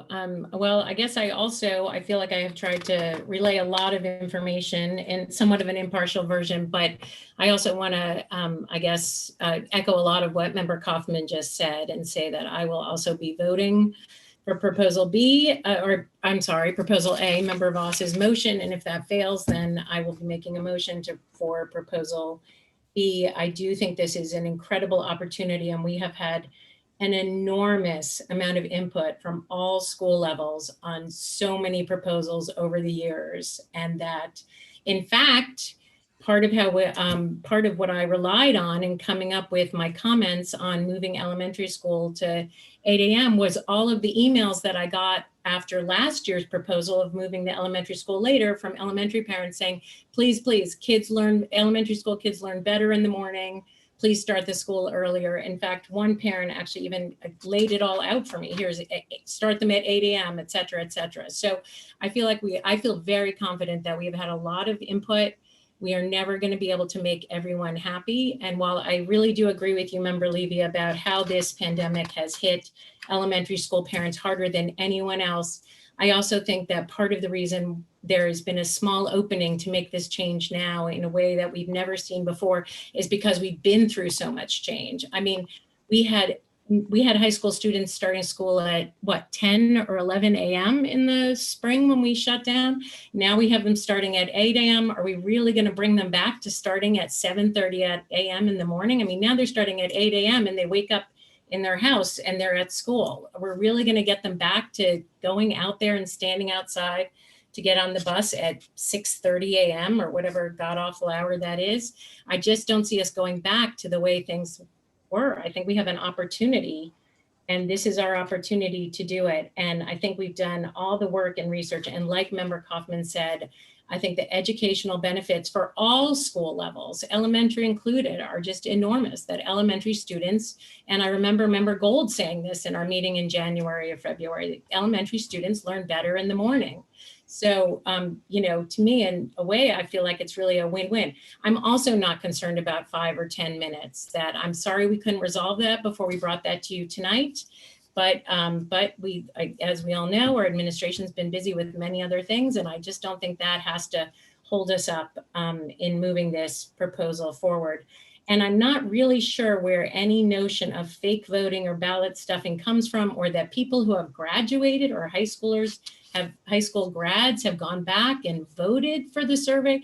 Maybe that has something to do with I don't even want to go there. I don't know what that's about. I've never heard that accusation for any other survey we have ever run in this school district, that we've been concerned about fake voting. So I really don't understand why that would even be any kind of an issue tonight. I guess I'll just leave it at that I really look forward to supporting Member Voss's motion. And if not, then I'll be making a motion to support Proposal B. And thank you so much again to Ms. Lieber for doing this work. Thanks. Okay, Member Voss. Okay, thank you. I wanted to add one thought here, or two. One is, I understand what some of you are saying. So much thinking has gone into these bus routes for years and years, and finally, we have something that works. And I can honestly say, I can't imagine a different scenario that works better than this, in terms of just thinking about how to not add money to this. So even if we did go have a bigger conversation, if we're really committed to this, I mean, I just don't see us coming up. It's not like we just pulled this out one week and said, oh, this works. I mean, different people have been hired. I worked with a professor at UMass for like 6 months to try to figure some stuff out. There was a totally different approach. And, Ms. Lieber worked very hard on this and has come up, that's why I wanted to ask her about the buses. I actually like Proposal B for some reasons, as Member Kaufman and Buziansky said, but I do think the busing is really tricky. And since more staff seemed happier with Proposal A and more community members, that's why I said Proposal A. And I would vote for B also. For me, it's A or B right now. And then I guess I wanted to offer a friendly amendment, if that's okay. Can I make a friendly amendment to my own motion? Are you friendly to yourself? Sure, go for it. Except it's still Proposal A, with the understanding that elementary school will not start before 8 a.m. and the other schools will, Ms. Lieber can figure out how to make the buses work within the few minutes that are required, 10 minutes that are required. And I guess maybe somebody has to agree with that, but. Okay, can I check with the seconder of the motion? Are you comfortable with that as well?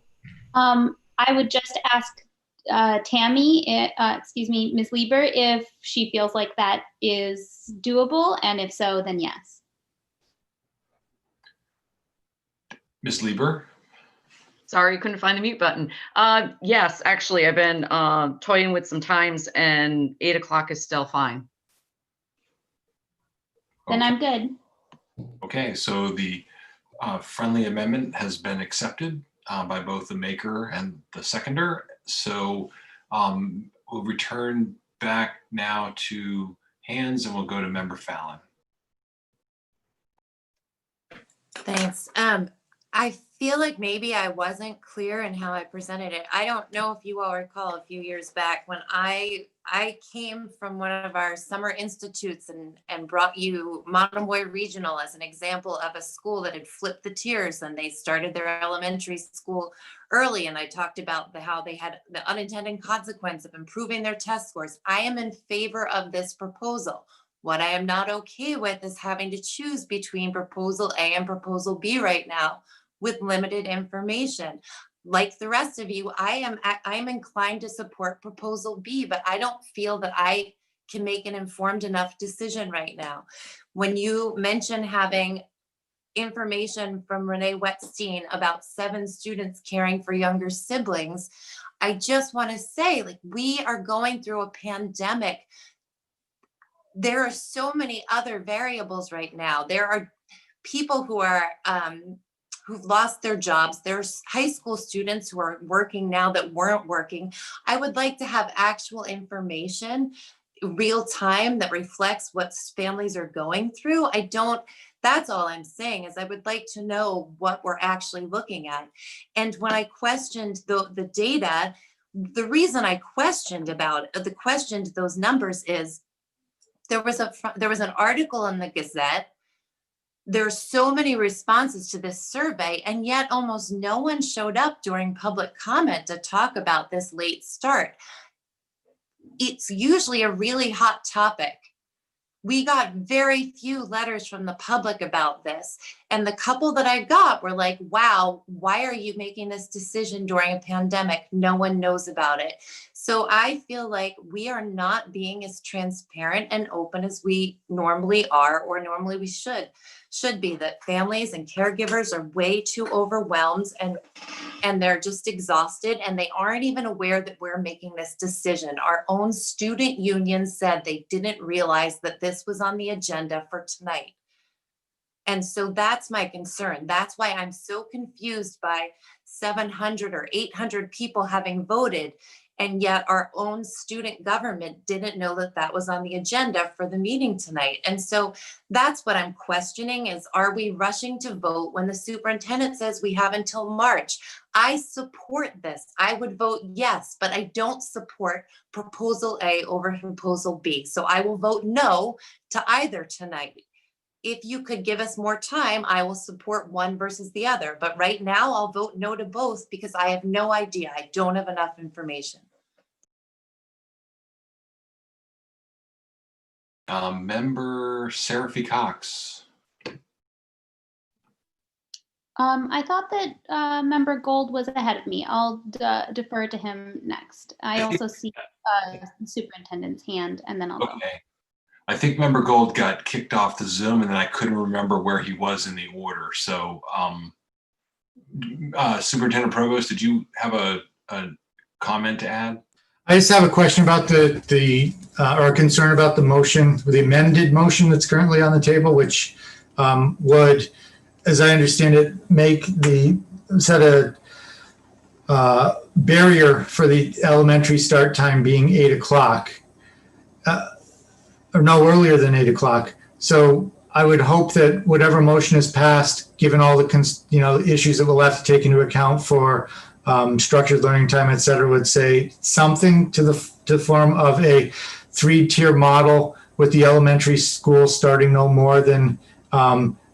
earlier than 8 o'clock, and then going to the middle school and then the high school, if that's, just so that we didn't, it's like not model A only start at 8 o'clock, and then we end up not having clarity on when the start times for the other schools can be.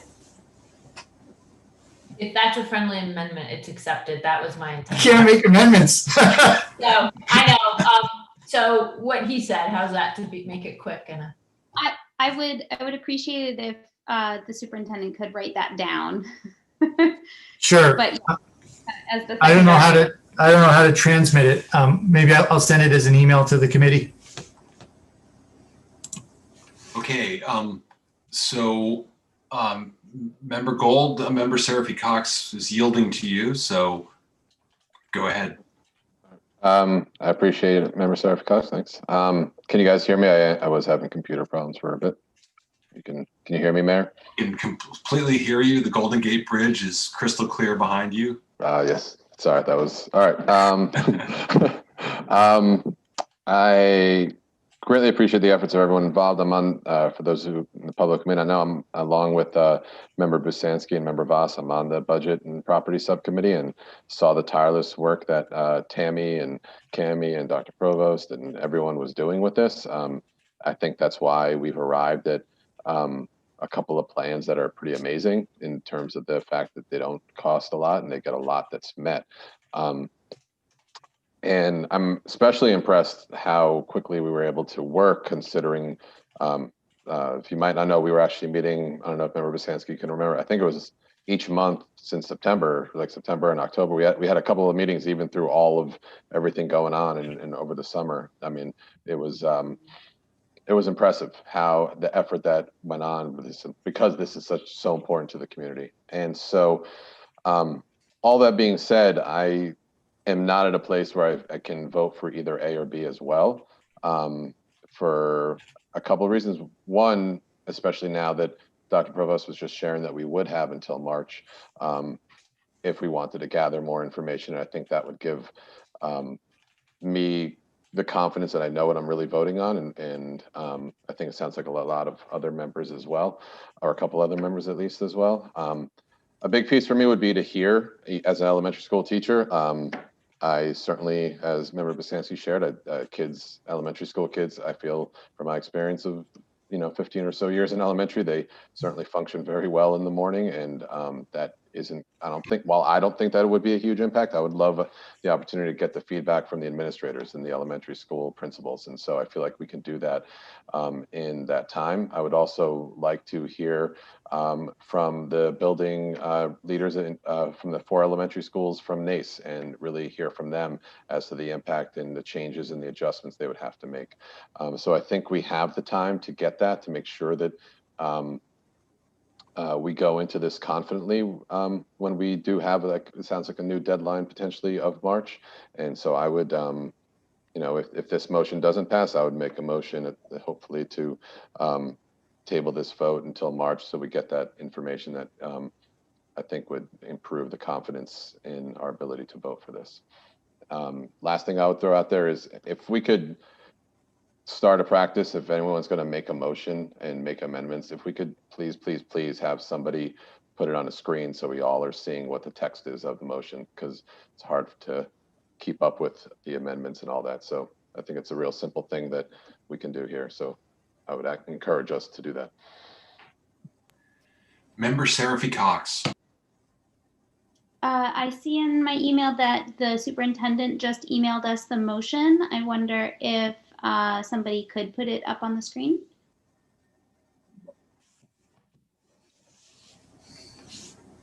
I can do that. And my comments were really that that I was supporting the motion, but I suppose as the seconder, you all probably guessed that. You know what, let me just get this in a Word document, just a second.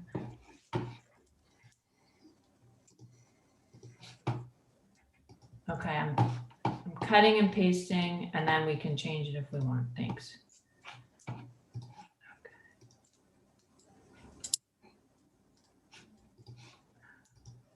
Okay. Okay.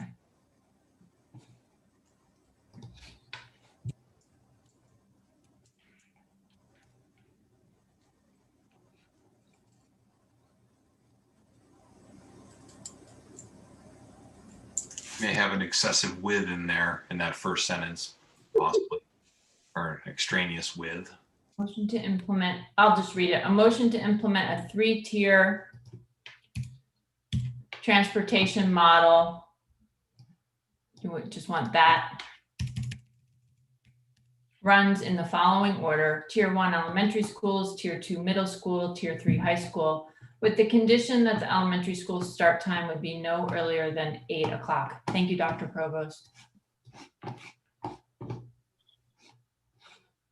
Could you add the times for those 3, just in case the public's looking and anyone didn't catch the times from the presentation? Well, I thought that the proposal was, well, we didn't want to lock in a time because there may be some, it sounded like there may be some movement in the other 2 possibly, but I'm not sure. That's right. Oh, I'm sorry, I didn't catch that part. Yeah. Thank you for the clarification. I thought we were sticking those 2, but unlocking elementary, or whatever the word. Was that your intention, Dr. Provost? It was. It was just to make sure that it provides the flexibility that we were discussing for tweaking, but it gets the essence that this is the order that the tiers would run, and then allows adjustments at each of the levels. It would be close to what we had up on the screen a few minutes ago when we were looking at the survey. So I would anticipate the high school start time would still be somewhere around 9 a.m. with this model, but it could shift slightly. Okay. So Member Serafy-Cox, are you finished with your time, or do you have additional to? Well, I mean, I had wanted to move to a vote, but I see other school committee members who have not spoken yet. And I guess honestly, I would like to hear from school committee members who have not spoken yet before others, but of course that is at the discretion of the chair. Okay. So I will certainly move to Member Goldman then, who has not spoken yet, and get her input, and also Member Condon. Thank you so much. I support the proposal on the table, most pointedly because I have spoken with a lot of people about this, and I think this is a great plan. I think it's a plan I can fully support. Even I've looked at the plans from all the years and the work we've done on this past year. I particularly support the high school starting later because I think 9 o'clock is better than 8:30 significantly. And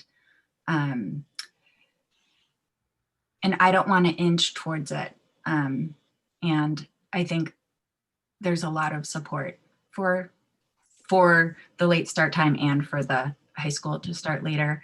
And I am concerned about a lot of things. I'm concerned about childcare for low-income families. I'm concerned about meals, of course, making sure kids have access to breakfast.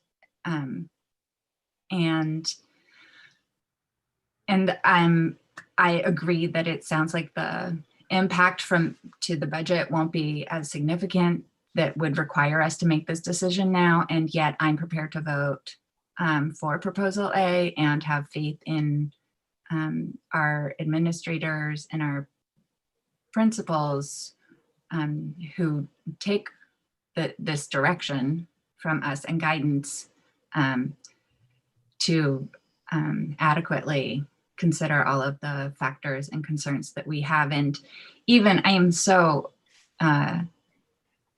inspired by the SIFs that were presented today that I really think that a lot of this can be worked out beautifully, really. I'm very excited about this. Thank you. Okay, Member Condon. Thank you, Mayor. I mean, at this point, I feel in favor of moving forward with Plan A as well. I like Member Kaufman, I worry that analysis paralysis has kept this from happening for so many years that continuing to collect more data is just going to keep that cycle going. Unless those people who feel that additional data is necessary can pinpoint exact specific data that you're looking for, then I'm not sure we want to just keep collecting data for data's sake. And I support moving forward with Plan A tonight. Okay, so let's go back up to so I've got hands from Member Serafy-Cox, I've got hands from Dr. Provost, Member Busansky, and Member Levy. No, mine was left over from before. Okay, Dr. Provost. Oh, Dr. Provost has disappeared. Member Busansky. Thanks. Well, I'm actually going to bring Dr. Provost back into this. So I am curious if you have any answers to some of Member Gold's questions on, have you talked about this in the alt team? Have you heard from principals? Have you spoken to NACE, etc.? We have discussed it in the alt team very minimally. The situation of dealing with COVID-19, trying to transition to hybrid, that has consumed just about every moment. Plus, to be quite honest, what hasn't been consumed by the logistics of trying to implement the transition to hybrid has been taken up by the negotiations around the transition to hybrid. So I would say there hasn't been a lot of discussion with the alt team around this. They are aware that the models are out there and that they're being discussed tonight, but we haven't had a chance to sort of, as a team, come to a consensus about what we would like, what we wouldn't like. In terms of NACE, even though, we have been impact bargaining around COVID since March, essentially, this has not been a part of the discussion, I think, because it hasn't had the priority of trying to deal with all the other issues of finding remote positions for people, of trying to make sure we have ventilation in place. So there hasn't really been a robust discussion with NACE about this either. Okay, great, thank you. And then, sorry. The other point I just wanted to make, and I guess maybe this came up last month and I did not mention it earlier, is that we did say we would not be starting this until we return to normal transportation. So, so that's clear. So the earliest it could be would be September of 2021, but it wouldn't be happening until we had normal transportation operations back in function. Thanks. Okay, Member Levy. Thanks. I'd just like to answer the question put forward by Member Condon, which is I too am not in favor of analysis paralysis. And I hear folks that this isn't about current parents. This is about parents of the future and caregivers of the future. The specific people who I want input from are the alt team and our elementary school teachers. Again, I don't think I can say this enough. I support Plan A. I love it. I too really like the creative thinking, the fact that we could do this, come up with a solution that doesn't impact the budget, the fact that it seems like a win-win in my mind for everybody in the district. I just want to ensure that our elementary school teachers and our administrators feel the same. And I think we have said we commit to transparency and to input. And I feel like if we vote on this today, that we won't have that input or that transparency, because the superintendent just said it. They are all completely weighed down by COVID. So to me, it's not analysis paralysis to say, let's give this a little bit more time to get that input. It's also not saying we're never going to do this. I'm a little, I think to say do it now or never, I would like to do it right. And if that means waiting a month and then doing it then, that's what I'm in favor of. So I will not be voting yes or no on this. I feel like a no vote means I don't support it. I do support it. I just don't support voting on it right now. Okay, Member Gold, I keep wanting to say Mr. Gold, Member Gold, because that's what your screen says. Member Gold. All right, but that I'll change No that in a second. I just want to concur with what Member Levy said in responding to Member Condon that as we just heard from the superintendent, we have not heard from the elementary principals and we haven't heard from NACE. And I don't, I think that we did a really impressive job of almost sticking to the timetable that we gave ourselves. And considering it was a pandemic, we were missing some information. I think we would have gathered that.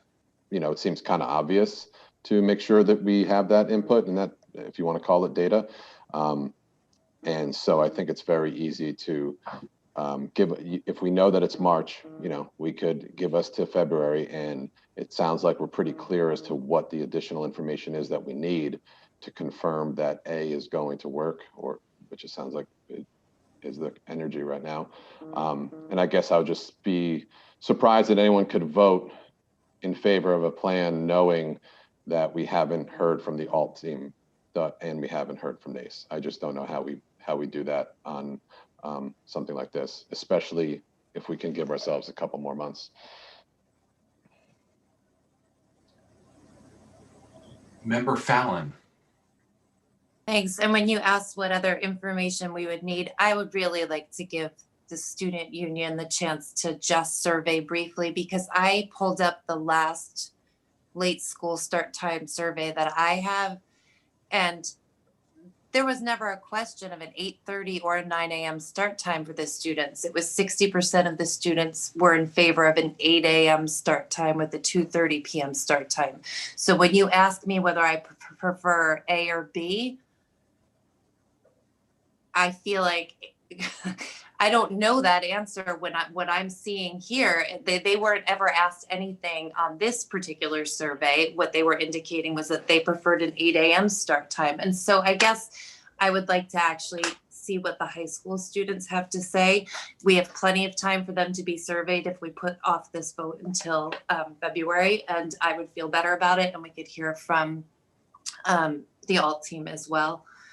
That would make me feel more comfortable with this decision. And also, I would really love it if the superintendent could find out what happens with that 30 hours of time on learning that the elementary school on this schedule doesn't have.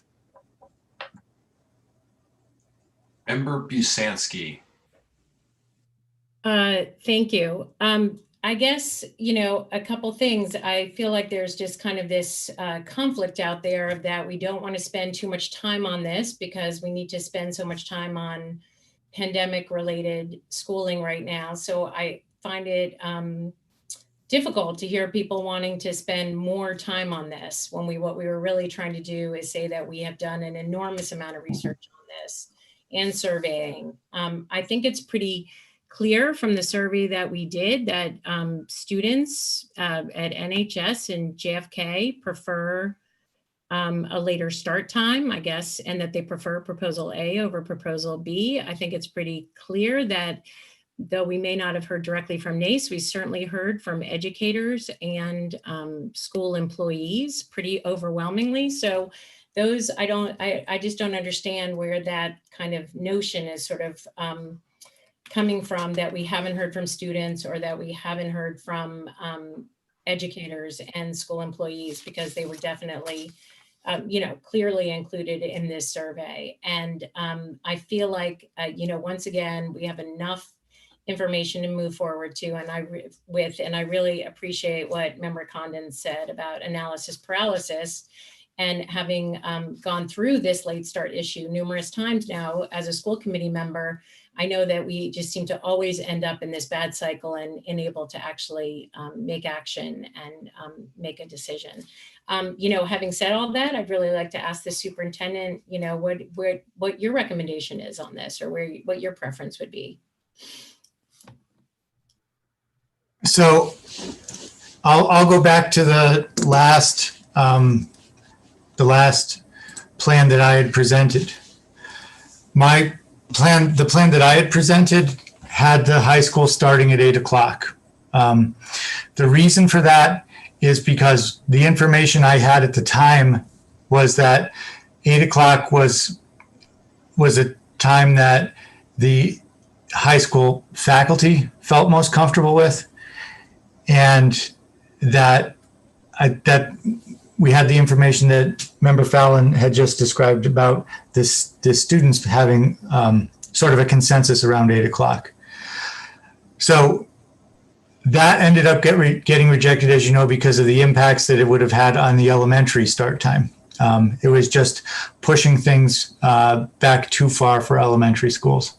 So my feeling at the time was that it was important to honor what we knew about the faculty's preferences and what we knew about the students' preferences, and especially since they seemed to be aligned, even though they weren't aligned with the science. The science says that 8 o'clock doesn't really matter. So both of these options have the same impact on the same potential negative impact on morale, and that they're both going later than I think the faculty was ready for at the time, and possibly than the students were ready for at the time. So my feeling is, if you are willing to say, okay, we're willing to set that aside because the science has to be preeminent about sleep, then I think we should really follow the science and go with option A, because really the high school start time should be much later. I mean, there's some that, let's say, even 9 o'clock might be a little bit early for high school. So that would be my recommendation.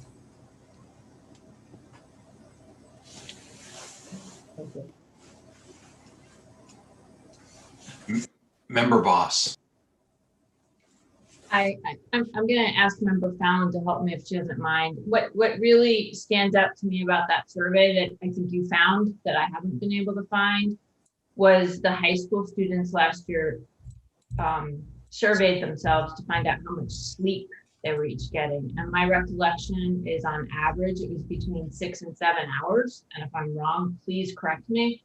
But it was clearly not enough. And so that is one of the reasons why their actual survey and how little sleep they're getting across the board is one of the reasons I'm really passionate about wanting to get this done. And I'm somebody on the negotiating subcommittee, and I respect our staff so much and what they're doing right now to educate our students. It brings tears to my eyes, and we're going to have to talk to them and figure out how this can work. And it's kind of like what comes first. It's a big circle. And I think as school committee members, we have to do what's right for the most students. And I just what Dr. Provost said is kind of where I've landed. I don't really see another way to do this. I mean, there's other ways, but there's not other ways to arrange the buses that's going to meet everyone's needs. Some people are going to be upset. And so that's my comment. And my question is, do you want me to, I forget who said it, maybe it was Member Busanski, do you want me to add to this amendment, or a friendly amendment, to the extent that this would start once we're back to regular busing and post-COVID interruptions with busing? And if so, could you help me word it?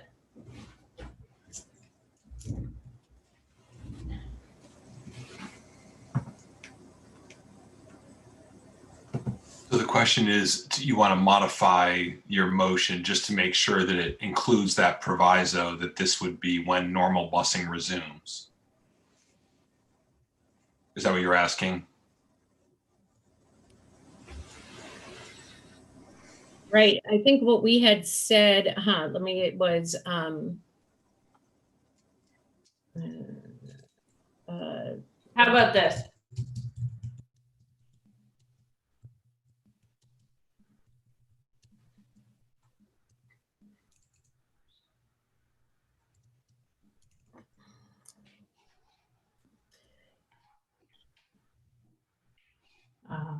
I don't know. Well, it has to be motion to take effect in September 20 or August 2021 or school year. What, Dr. Provost, maybe you have some recommendation on how to phrase that part of it. Well, I would just say that it's not possible to do something in the middle of a contract year, it's very difficult to reconstruct bus routes. You know, we've had this whole thing around COVID. So I would think some language around like as soon as practicable after normal busing resumes or something like that, that gives us time to do the negotiations that would have to take place with the bus contractors and to also redo the routes.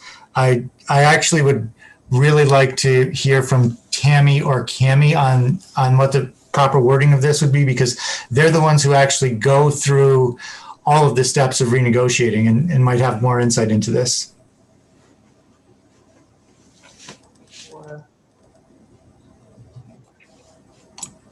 Tammy, do you want to go first?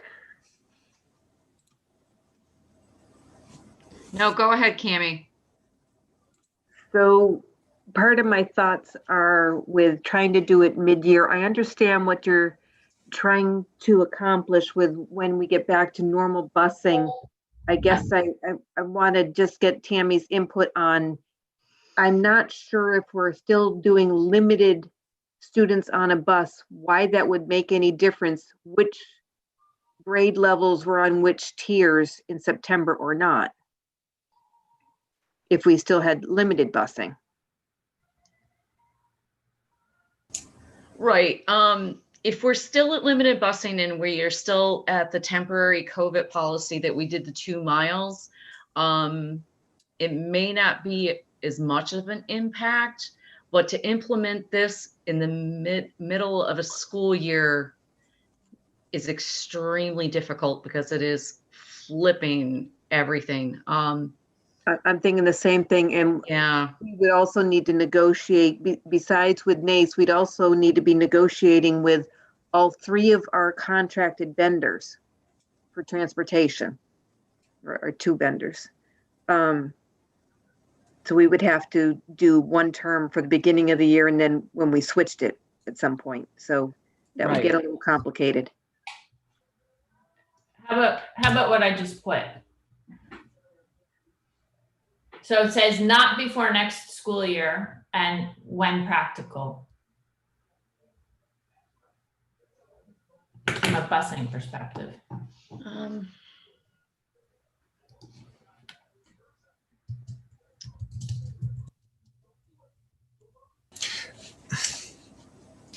Could I just say, I think I know where this language is coming from, and I want to take responsibility for it, because one of the things that I told the subcommittee when we were getting ready to present this is that all of the models were developed on pre-COVID assumptions, that we were going to be running, we were going to be running with full buses, being able to use them as we normally did, et cetera, et cetera.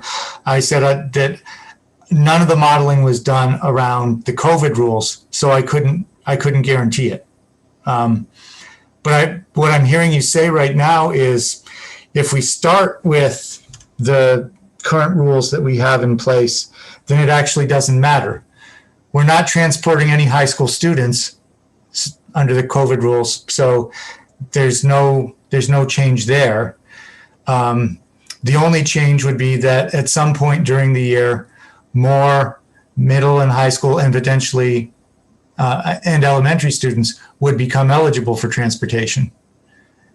In which case, we don't need this language. We could just start, and the difference would be that at some point more students would be eligible to ride the buses. Is that right? Did I delete it? Tammy doesn't look convinced, so I'm concerned. Just because of the contracts, this is not something that I really think is great to implement in the middle of a school year. I think this needs to be started fresh in the beginning of a school year to head off that year in the right direction. I think trying to flip that to confuse the drivers that I have out there now we do have a high school, I've got 4 buses at the high school right now. We are bringing high school kids in. I have 6 buses running for JFK, and once January 4th comes, they're going to be full buses. I don't know if you're looking to start this in the middle of the year, if this is a good idea. I'm sorry if that was confusing. I think the committee's intention was to start it next September. And the reason it's on the table now is to give people a lot of time to react to it and to figure it out. So sorry if that was confusing. And I think what Dr. Provost is saying to our subcommittee, and I was confused too, that the busing is even less of an issue right now because of COVID. So maybe we don't need to worry about that. Right. May I make a suggestion? If the committee wants to vote on it, that we would start this for September or August, September of the 21-22 school year, unless we possibly see some complication by June, that we would need to stay with it for some reason. For instance, if the elementary schools are going for some reason in person 100%, but we have to keep distancing, that's going to change the number of buses. We're going to have to do different things. We're not going to know that now for next September. We could put all these things in place, plan all this for September, that we're going to move this, but then take one last look in June. And if there's any complications from the pandemic of limitation capacity, then we could bring it back to the school committee at that point. But otherwise, we would go forward with it in August, September, if that's what the committee wanted to do. So it sounds like we're going back to the original language then, Member Boss. Okay. Yeah, I'll just leave it. Okay. Okay. And again, that would be we are implementing it for the beginning of school year 2020, 2021, but that's, or whatever, that's fine. Okay, so Member Serafy-Co has her hand up. Yeah, I would like to see us move to a vote. Well, yours is the last hand up, so I think that a vote is in order. So the motion on the table is the motion that's literally on the screen, and it would effectively approve the option A that has been presented to this school committee by the subcommittee. So with no further ado, I will ask the clerk to call the roll on that motion.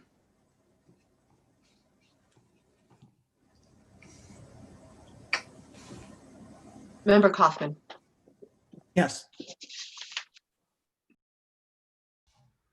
Member Goldman. Yes. Member Voss. Yes. Member Gold. No. Mayor Narcoitz. Yes. Member Busansky. Yes. Member Fallon. No. Member Serafy-Co. Yes. Member Condon. Yes. And Member Levy. Abstain.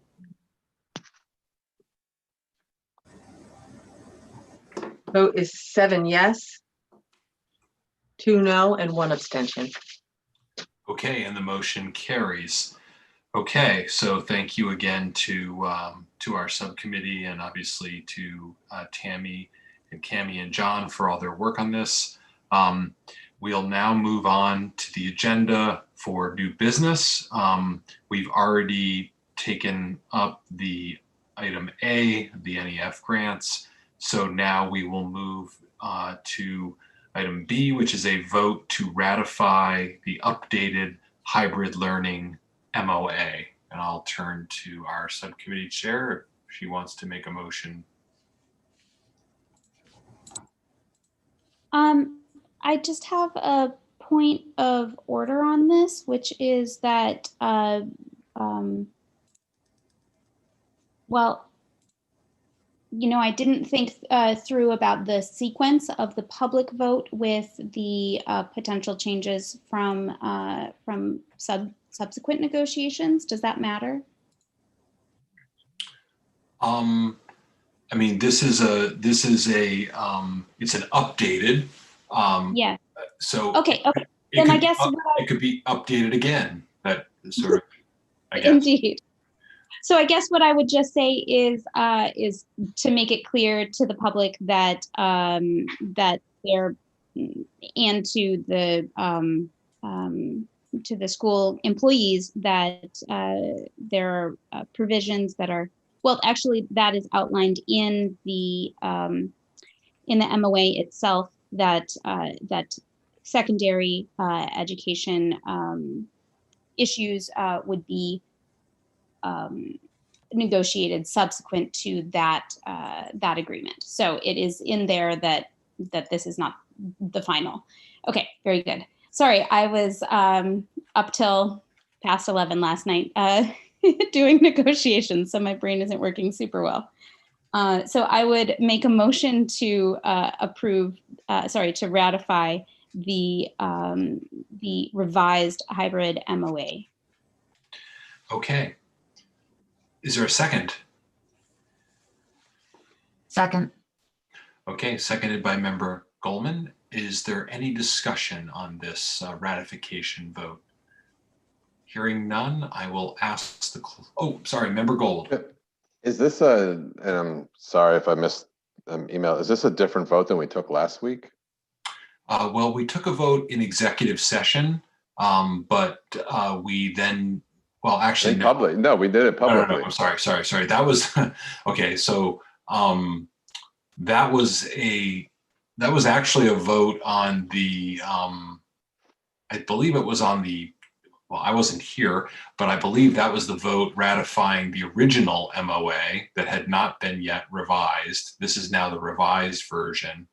And there'll be yet another revision that we'll be talking about in executive session and maybe hopefully bringing it back at a future date. Am I characterizing that correctly, Dr. Provost? I believe you are. I think there may be a series of revisions as we move down the road. So the vote that happened at last week's meeting was the initial hybrid MOA for elementary. Maybe no. Susan saying no. Could Member Serafy-Co describe the difference of what we're voting on tonight than when we voted on Thursday? Thursday was a vote that happened in public. So yes, it did. It definitely happened in public. Now I'm understanding why I was caught so off guard, because we already voted on this. That makes sense. Thank you. Okay. Yeah, okay. So so this may have been left on there from the last agenda, or were we, well, the other question becomes, if we are going into executive session tonight, just because something's at the end of the agenda doesn't mean that we can move the agenda around. So there's actually a vote on the agenda to vote in public on a so okay. I'm not sure what would happen. So we can move on from this. But it is asked to table it until later in the meeting. Sure, we'll just move on later in the meeting, and it may be that I will, when we go into executive session, there's a possibility that I could announce that we'll come back to open session after the executive session. Does that sound like something that might be possible? That sounds good to me. Okay, yes. Otherwise, we potentially have to schedule another meeting. So, okay, so let's move past item B, and we may come back to that, and we'll go to the approval of the 2021 school committee regular meeting schedule. This is what we do each year in anticipation as we turn the corner into the new second year of the term of the school committee. And so this is just to outline the calendar of our meeting schedule, which you have a copy of. Is there a motion to approve the school committee regular meeting schedule.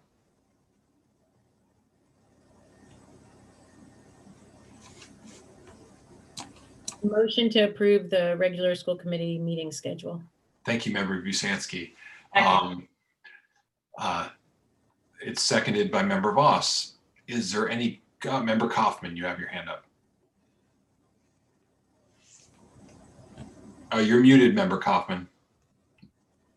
Sorry. So there are a number of dates that are off, and there's a number of items that are listed here that we may or that are carryover from last year or the year before. So I think the dates are okay if we want to do that, and if Ms. Thompson is okay with it. But I do think that we have some items in here that are no longer relevant and some dates that are out of date. So do we want to clean that up, or are we just voting on? Now that I look at it, I mean, there are just some dates that are wrong. It just typos or what have you. So do we want to spend some time cleaning that up, or what? I'm sorry to put you on the spot, Annie, but the one that I got, if we're voting on dates, there's just several that are the wrong year, for example. And there are some items some meetings that may not need to happen unless we continue our quarterly meetings, such as the district review report, the non-academic indicators, the school improvement plans, and the MCAS. Those are 4 separate meetings that we used to have when we had our student success meetings. We haven't had those for a while because we're in meeting overkill. So I'm a little concerned about approving something and then we're gonna, I don't know. Anybody else look at this? Anybody else concerned? I don't want to spend any time today cleaning it up, but it looks like it needs some cleanup before we can vote on it. Dr. Provost, you had your hand up? So I wanted to make a suggestion. If there are issues with the calendar that you'd like to clean up before the vote, maybe that's something we could handle at the next agenda setting meeting. And then bring this back. Yeah, if that's okay with folks. I think that would be the easiest rather than spend some time now. People okay with that?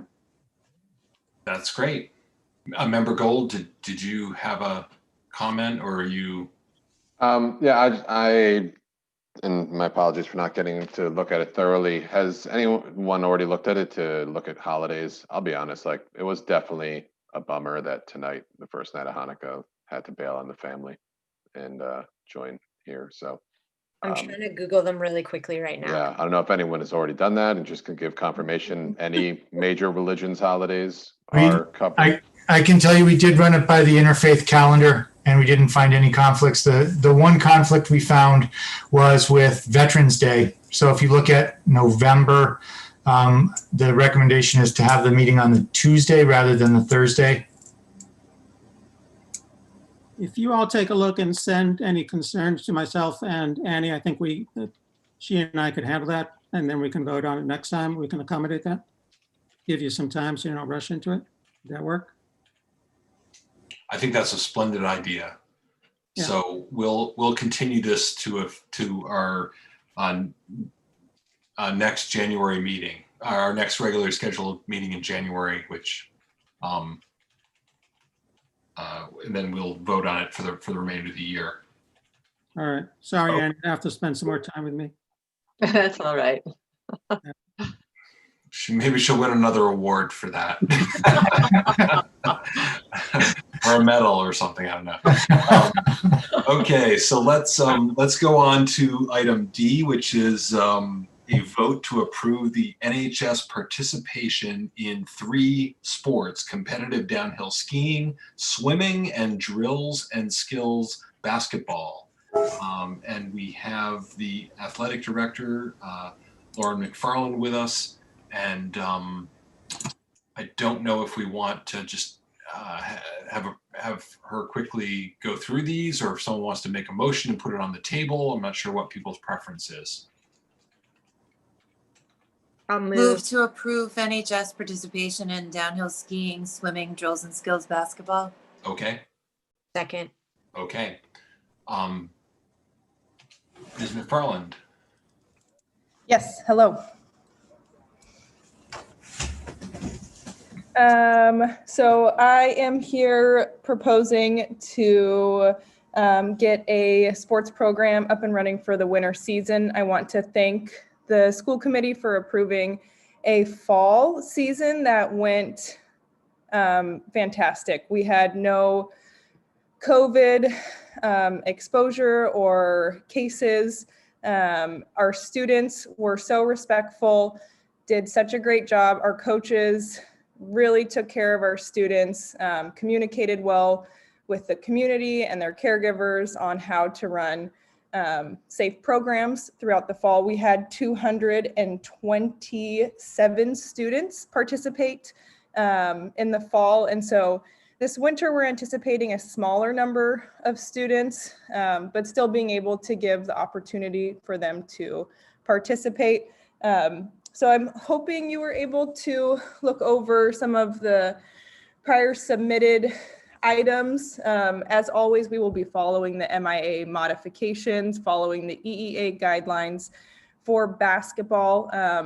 The health department approved a skills program. So it would just be our own students practicing, doing shooting drills, dribbling drills, socially distanced and not competing against any other teams. For swim and dive, it would be all virtual meets. We could limit the number of students in the pool at a certain amount of time based on USA swimming guidelines. And then alpine ski, the modifications are pretty minimal. It is a safe outdoor space. And then one of the most recent updates is that the PVIAC, which is the league we are in, today decided to move the start date to January 11th to give a little bit more time. And they are moving the end date to, let me check my email real quick, to February 28th. So just giving a little bit more time for communities to have meetings with their school committee, and then just be safe throughout the holiday season. Does anyone have any questions? Are there any questions? Member Boss. I do have questions. I'm trying to organize them. I'm gonna just start by saying I'm really nervous about indoor things going on, and I also really want to support this in giving kids a chance to do it if there's ways to do that.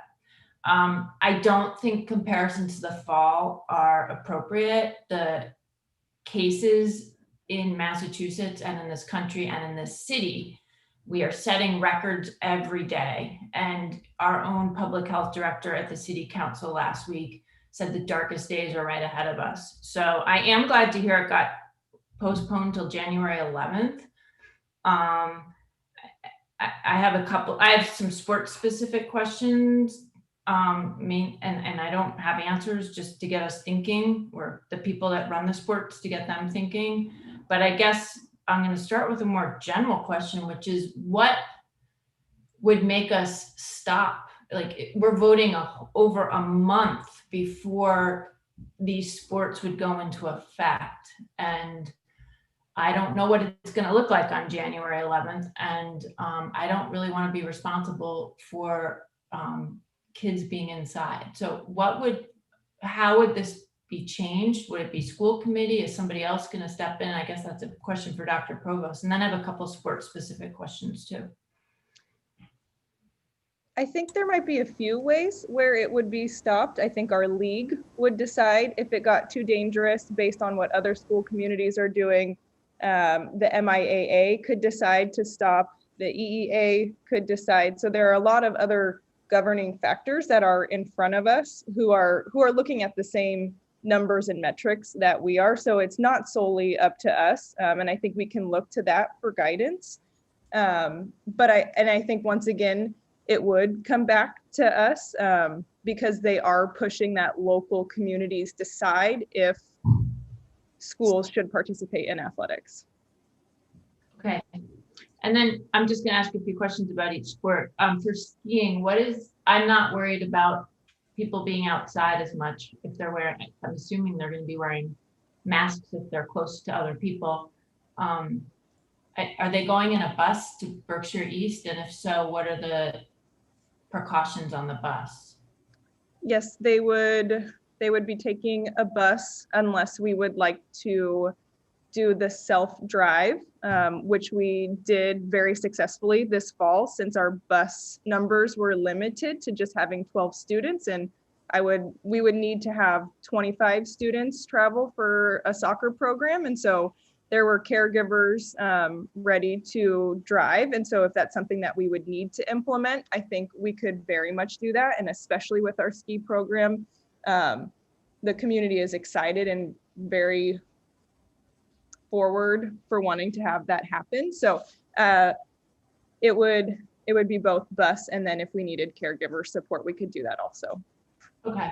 I'll just put out there that if there's a bus, I would really like, even though I know this wouldn't be a pleasant drive, to have windows open and to really make sure you're not recirculating heated air on the bus around for the close to hour drive that is. My questions about basketball aren't going to surprise anyone.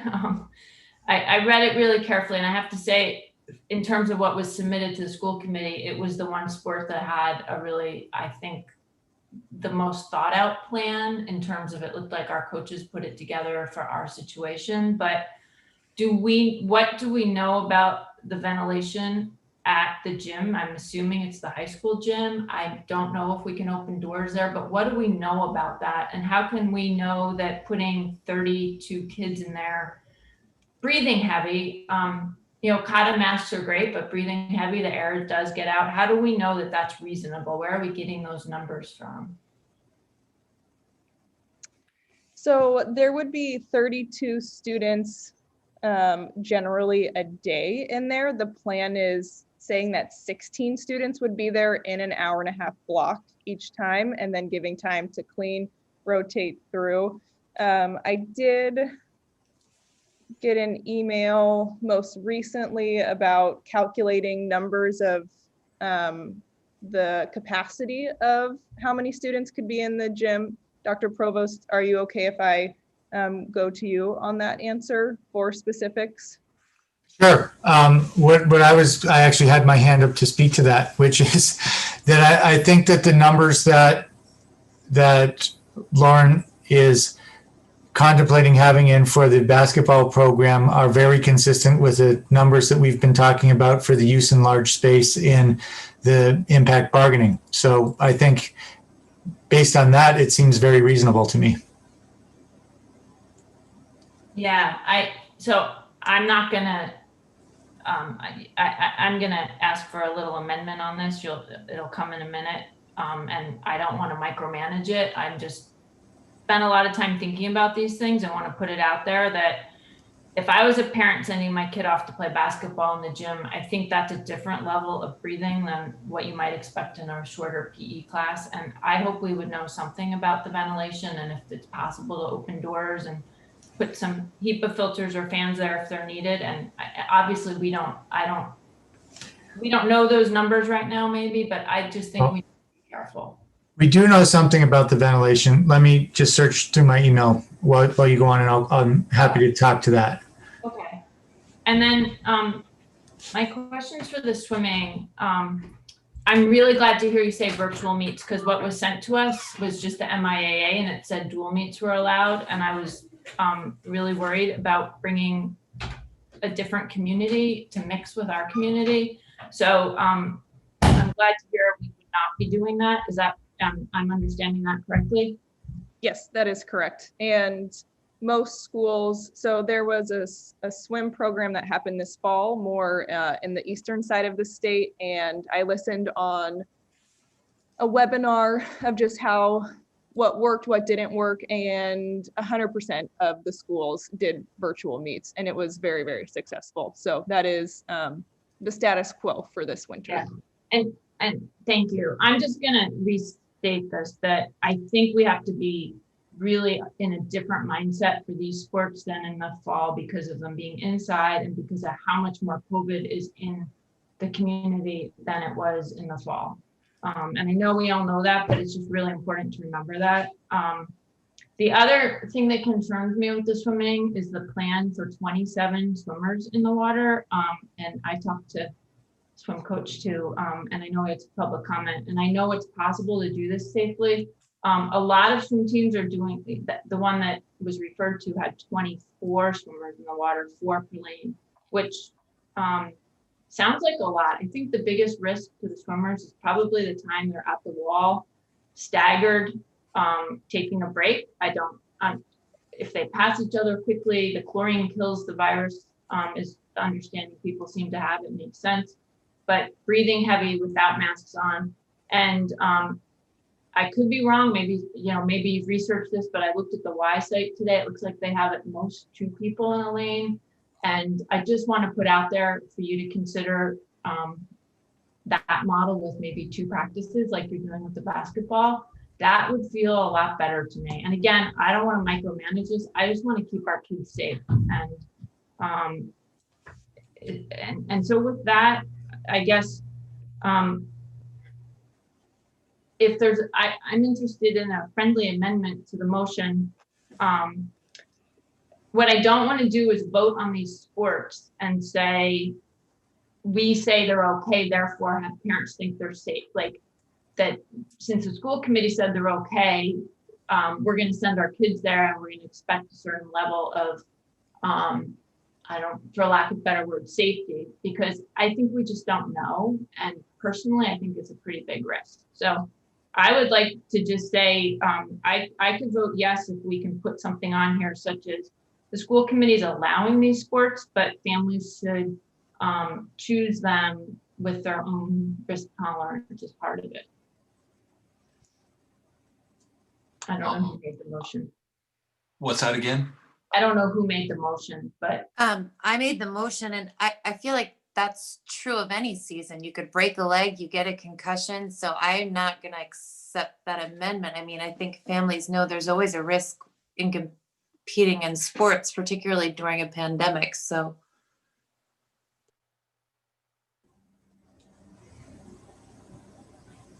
Okay, I'll listen to what other people have to say. Thanks. Member Fallon, you had your hand up next.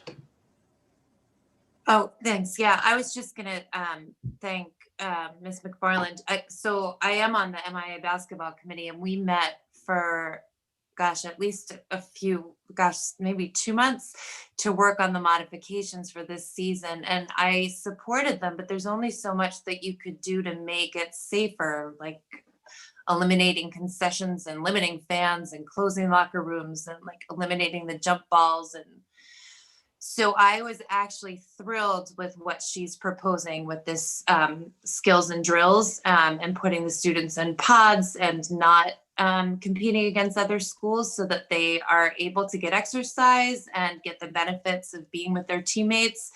And I absolutely support this wholeheartedly. I think that, we've seen so many studies that say that for students that they need a positive connection to at least one adult in the school building to, reduce bullying and to lower the dropout rates and improve social emotional capacities. And for so many of our students, that one person is their coach.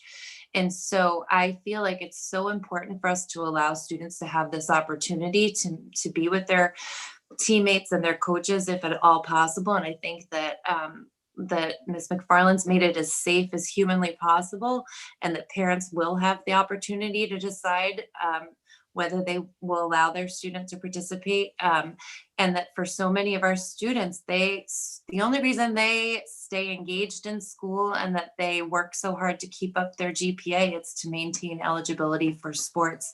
So I really do think that it's important for us to allow these sports to happen this season. And I trust that Lauren will err on the side of safety as well as Meredith in shutting it down if the numbers get too high.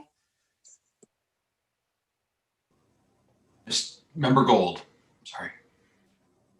I just wanted to clarify, because Member Voss was saying that, that we were saying that, that we would be voting to say that we were saying it was safe.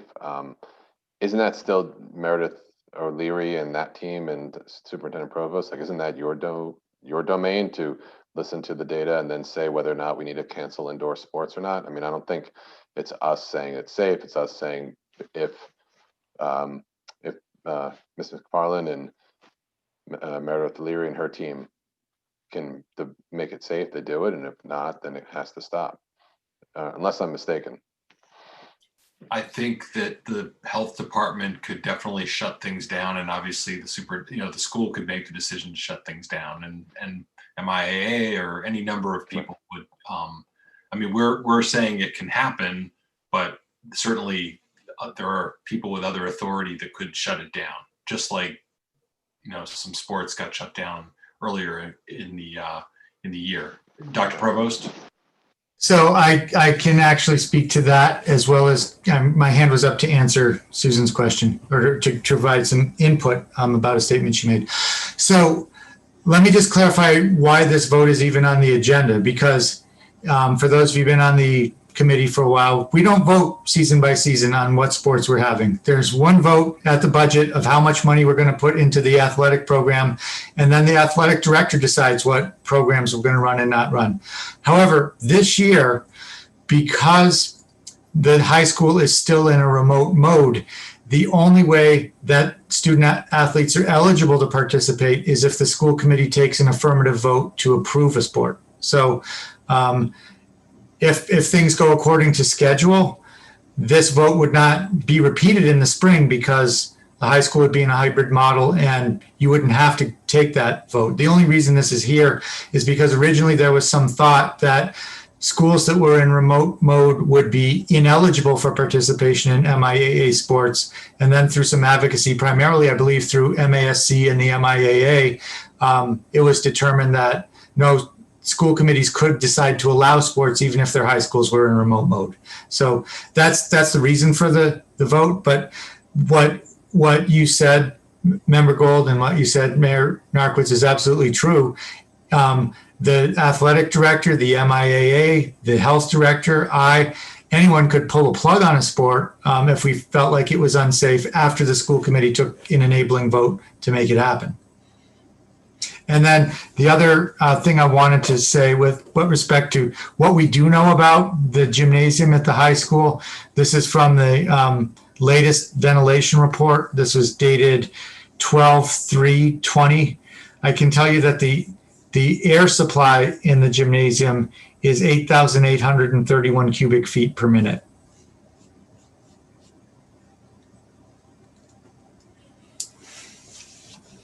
I saw 2 thumbs up from Member Voss. That's a lot. Okay, so is there any further discussion on this motion? What does that number mean, Susan? Member Voss. That's a good number? Seriously. Dr. Provost, would you agree that's one of our better airflow rates in our district? Well, it is. I mean, it's somewhat, just be fully transparent here. It's also a very large space. So you need to have much more air circulation for a space like that than you would for a classroom. But it's a lot of air. The fact that it's such a big space with 16 people in it, right? Okay, thank you. It is good. I'm putting my hand up if it isn't. I'm going to you, Member Voss. So I would feel a lot better voting for this and so I'm going to make since the friendly motion wasn't accepted, I'm going to ask for an amendment, which would be to add to this something like the following statement. Students who participate in winter sports recognize the risk of indoor activities due to COVID.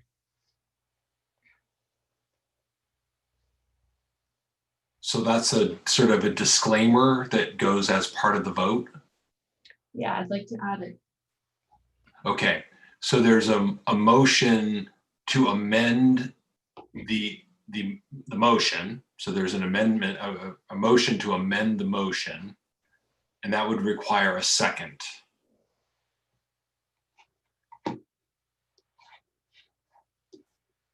Okay, I detect the lack of a second. So now we're back to the main motion.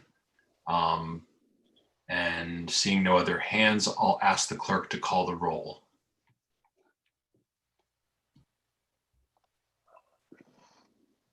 Member Goldman, Yes.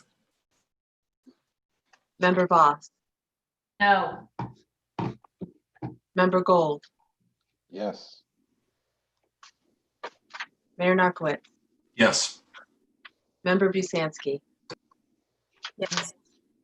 Member Fallon, Yes. Member Serafy-Cox, Yes. Member Condon, Yes. Member Levy, Yes. and Member Kaufman. Yes. The vote is 9 in favor, 1 against. Okay, so the motion carries. Now we move down into the next items on our agenda, school committee discussion topics. We have none on our agenda that I see. And future business and meeting dates. So our next regular school committee meeting is scheduled for Thursday, January 14th, 2021. And then there is a joint city council school committee meeting Thursday, January 28th, 2021, which is the kickoff to the FY22 budget season. Next, finally, item 10. Well, I won't say finally, we have item 10. We have an executive session scheduled. And I just, before I ask for, well, before the motion is made, I just want to confirm with the chair of the negotiation subcommittee that it would be prudent to leave open the possibility of returning to open session for additional business. I think that would be great. Okay, great. So I will request a motion for executive session if someone would like to make that motion. I can make the motion. Request to enter executive session under Massachusetts General Law, Open Meeting, Chapter 30A, Section 21A3, to discuss strategy and preparation for collective bargaining if an open meeting may have a detrimental effect on the bargaining or litigating position of the public body, and Chapter 30A, Section 21A2, to hold grievance hearing, whereas an open session would have a detrimental effect on the school committee's negotiating position, or the chair so declares. I will just say, having read that for the first time, that needs to be grammatically edited. Okay. I'll second the motion. For the motion or the editing? Okay. Or both. Okay, fine. Okay. So the motion has been made and seconded. This requires a roll call vote under state laws. Well, they all require roll call votes. So I'll ask the clerk to call the roll. Member Voss, Yes. Member Gold, Yes. Mayor Narcoitz, Yes. Member Busansky, Yes. Member Fallon, Yes. Member Serafy-Cox, Yes. Member Condon, Yes. Member Levy, Yes. Member Kaufman, Yes. and Member Goldman. Yes. Vote is 10 in favor. Okay, so the school committee has voted to move into an executive session. We are doing so because to hold this meeting in an open meeting would be detrimental to our bargaining position. I also want to announce to the public that we will return to open session following the executive session to finish item 7C, 7B on our agenda. And we will adjourn from open session. So we will return from the executive session to open session. So with that, I would like to ask, well, I will admit our attorney, and then I would ask anyone else on the call who is not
Okay, welcome back to the Thursday, December 10th, 2020 meeting of the Northampton School Committee.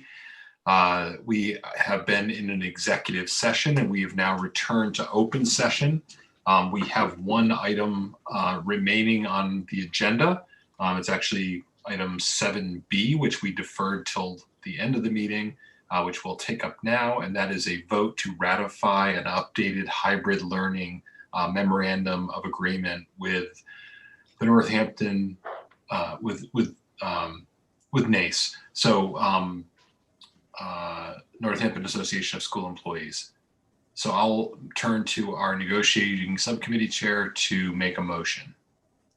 I am making a motion to ratify the hybrid MOA with revisions for secondary education. Is there a second? Second. Okay. Is there any discussion? Hearing none, I will ask the clerk to call the roll.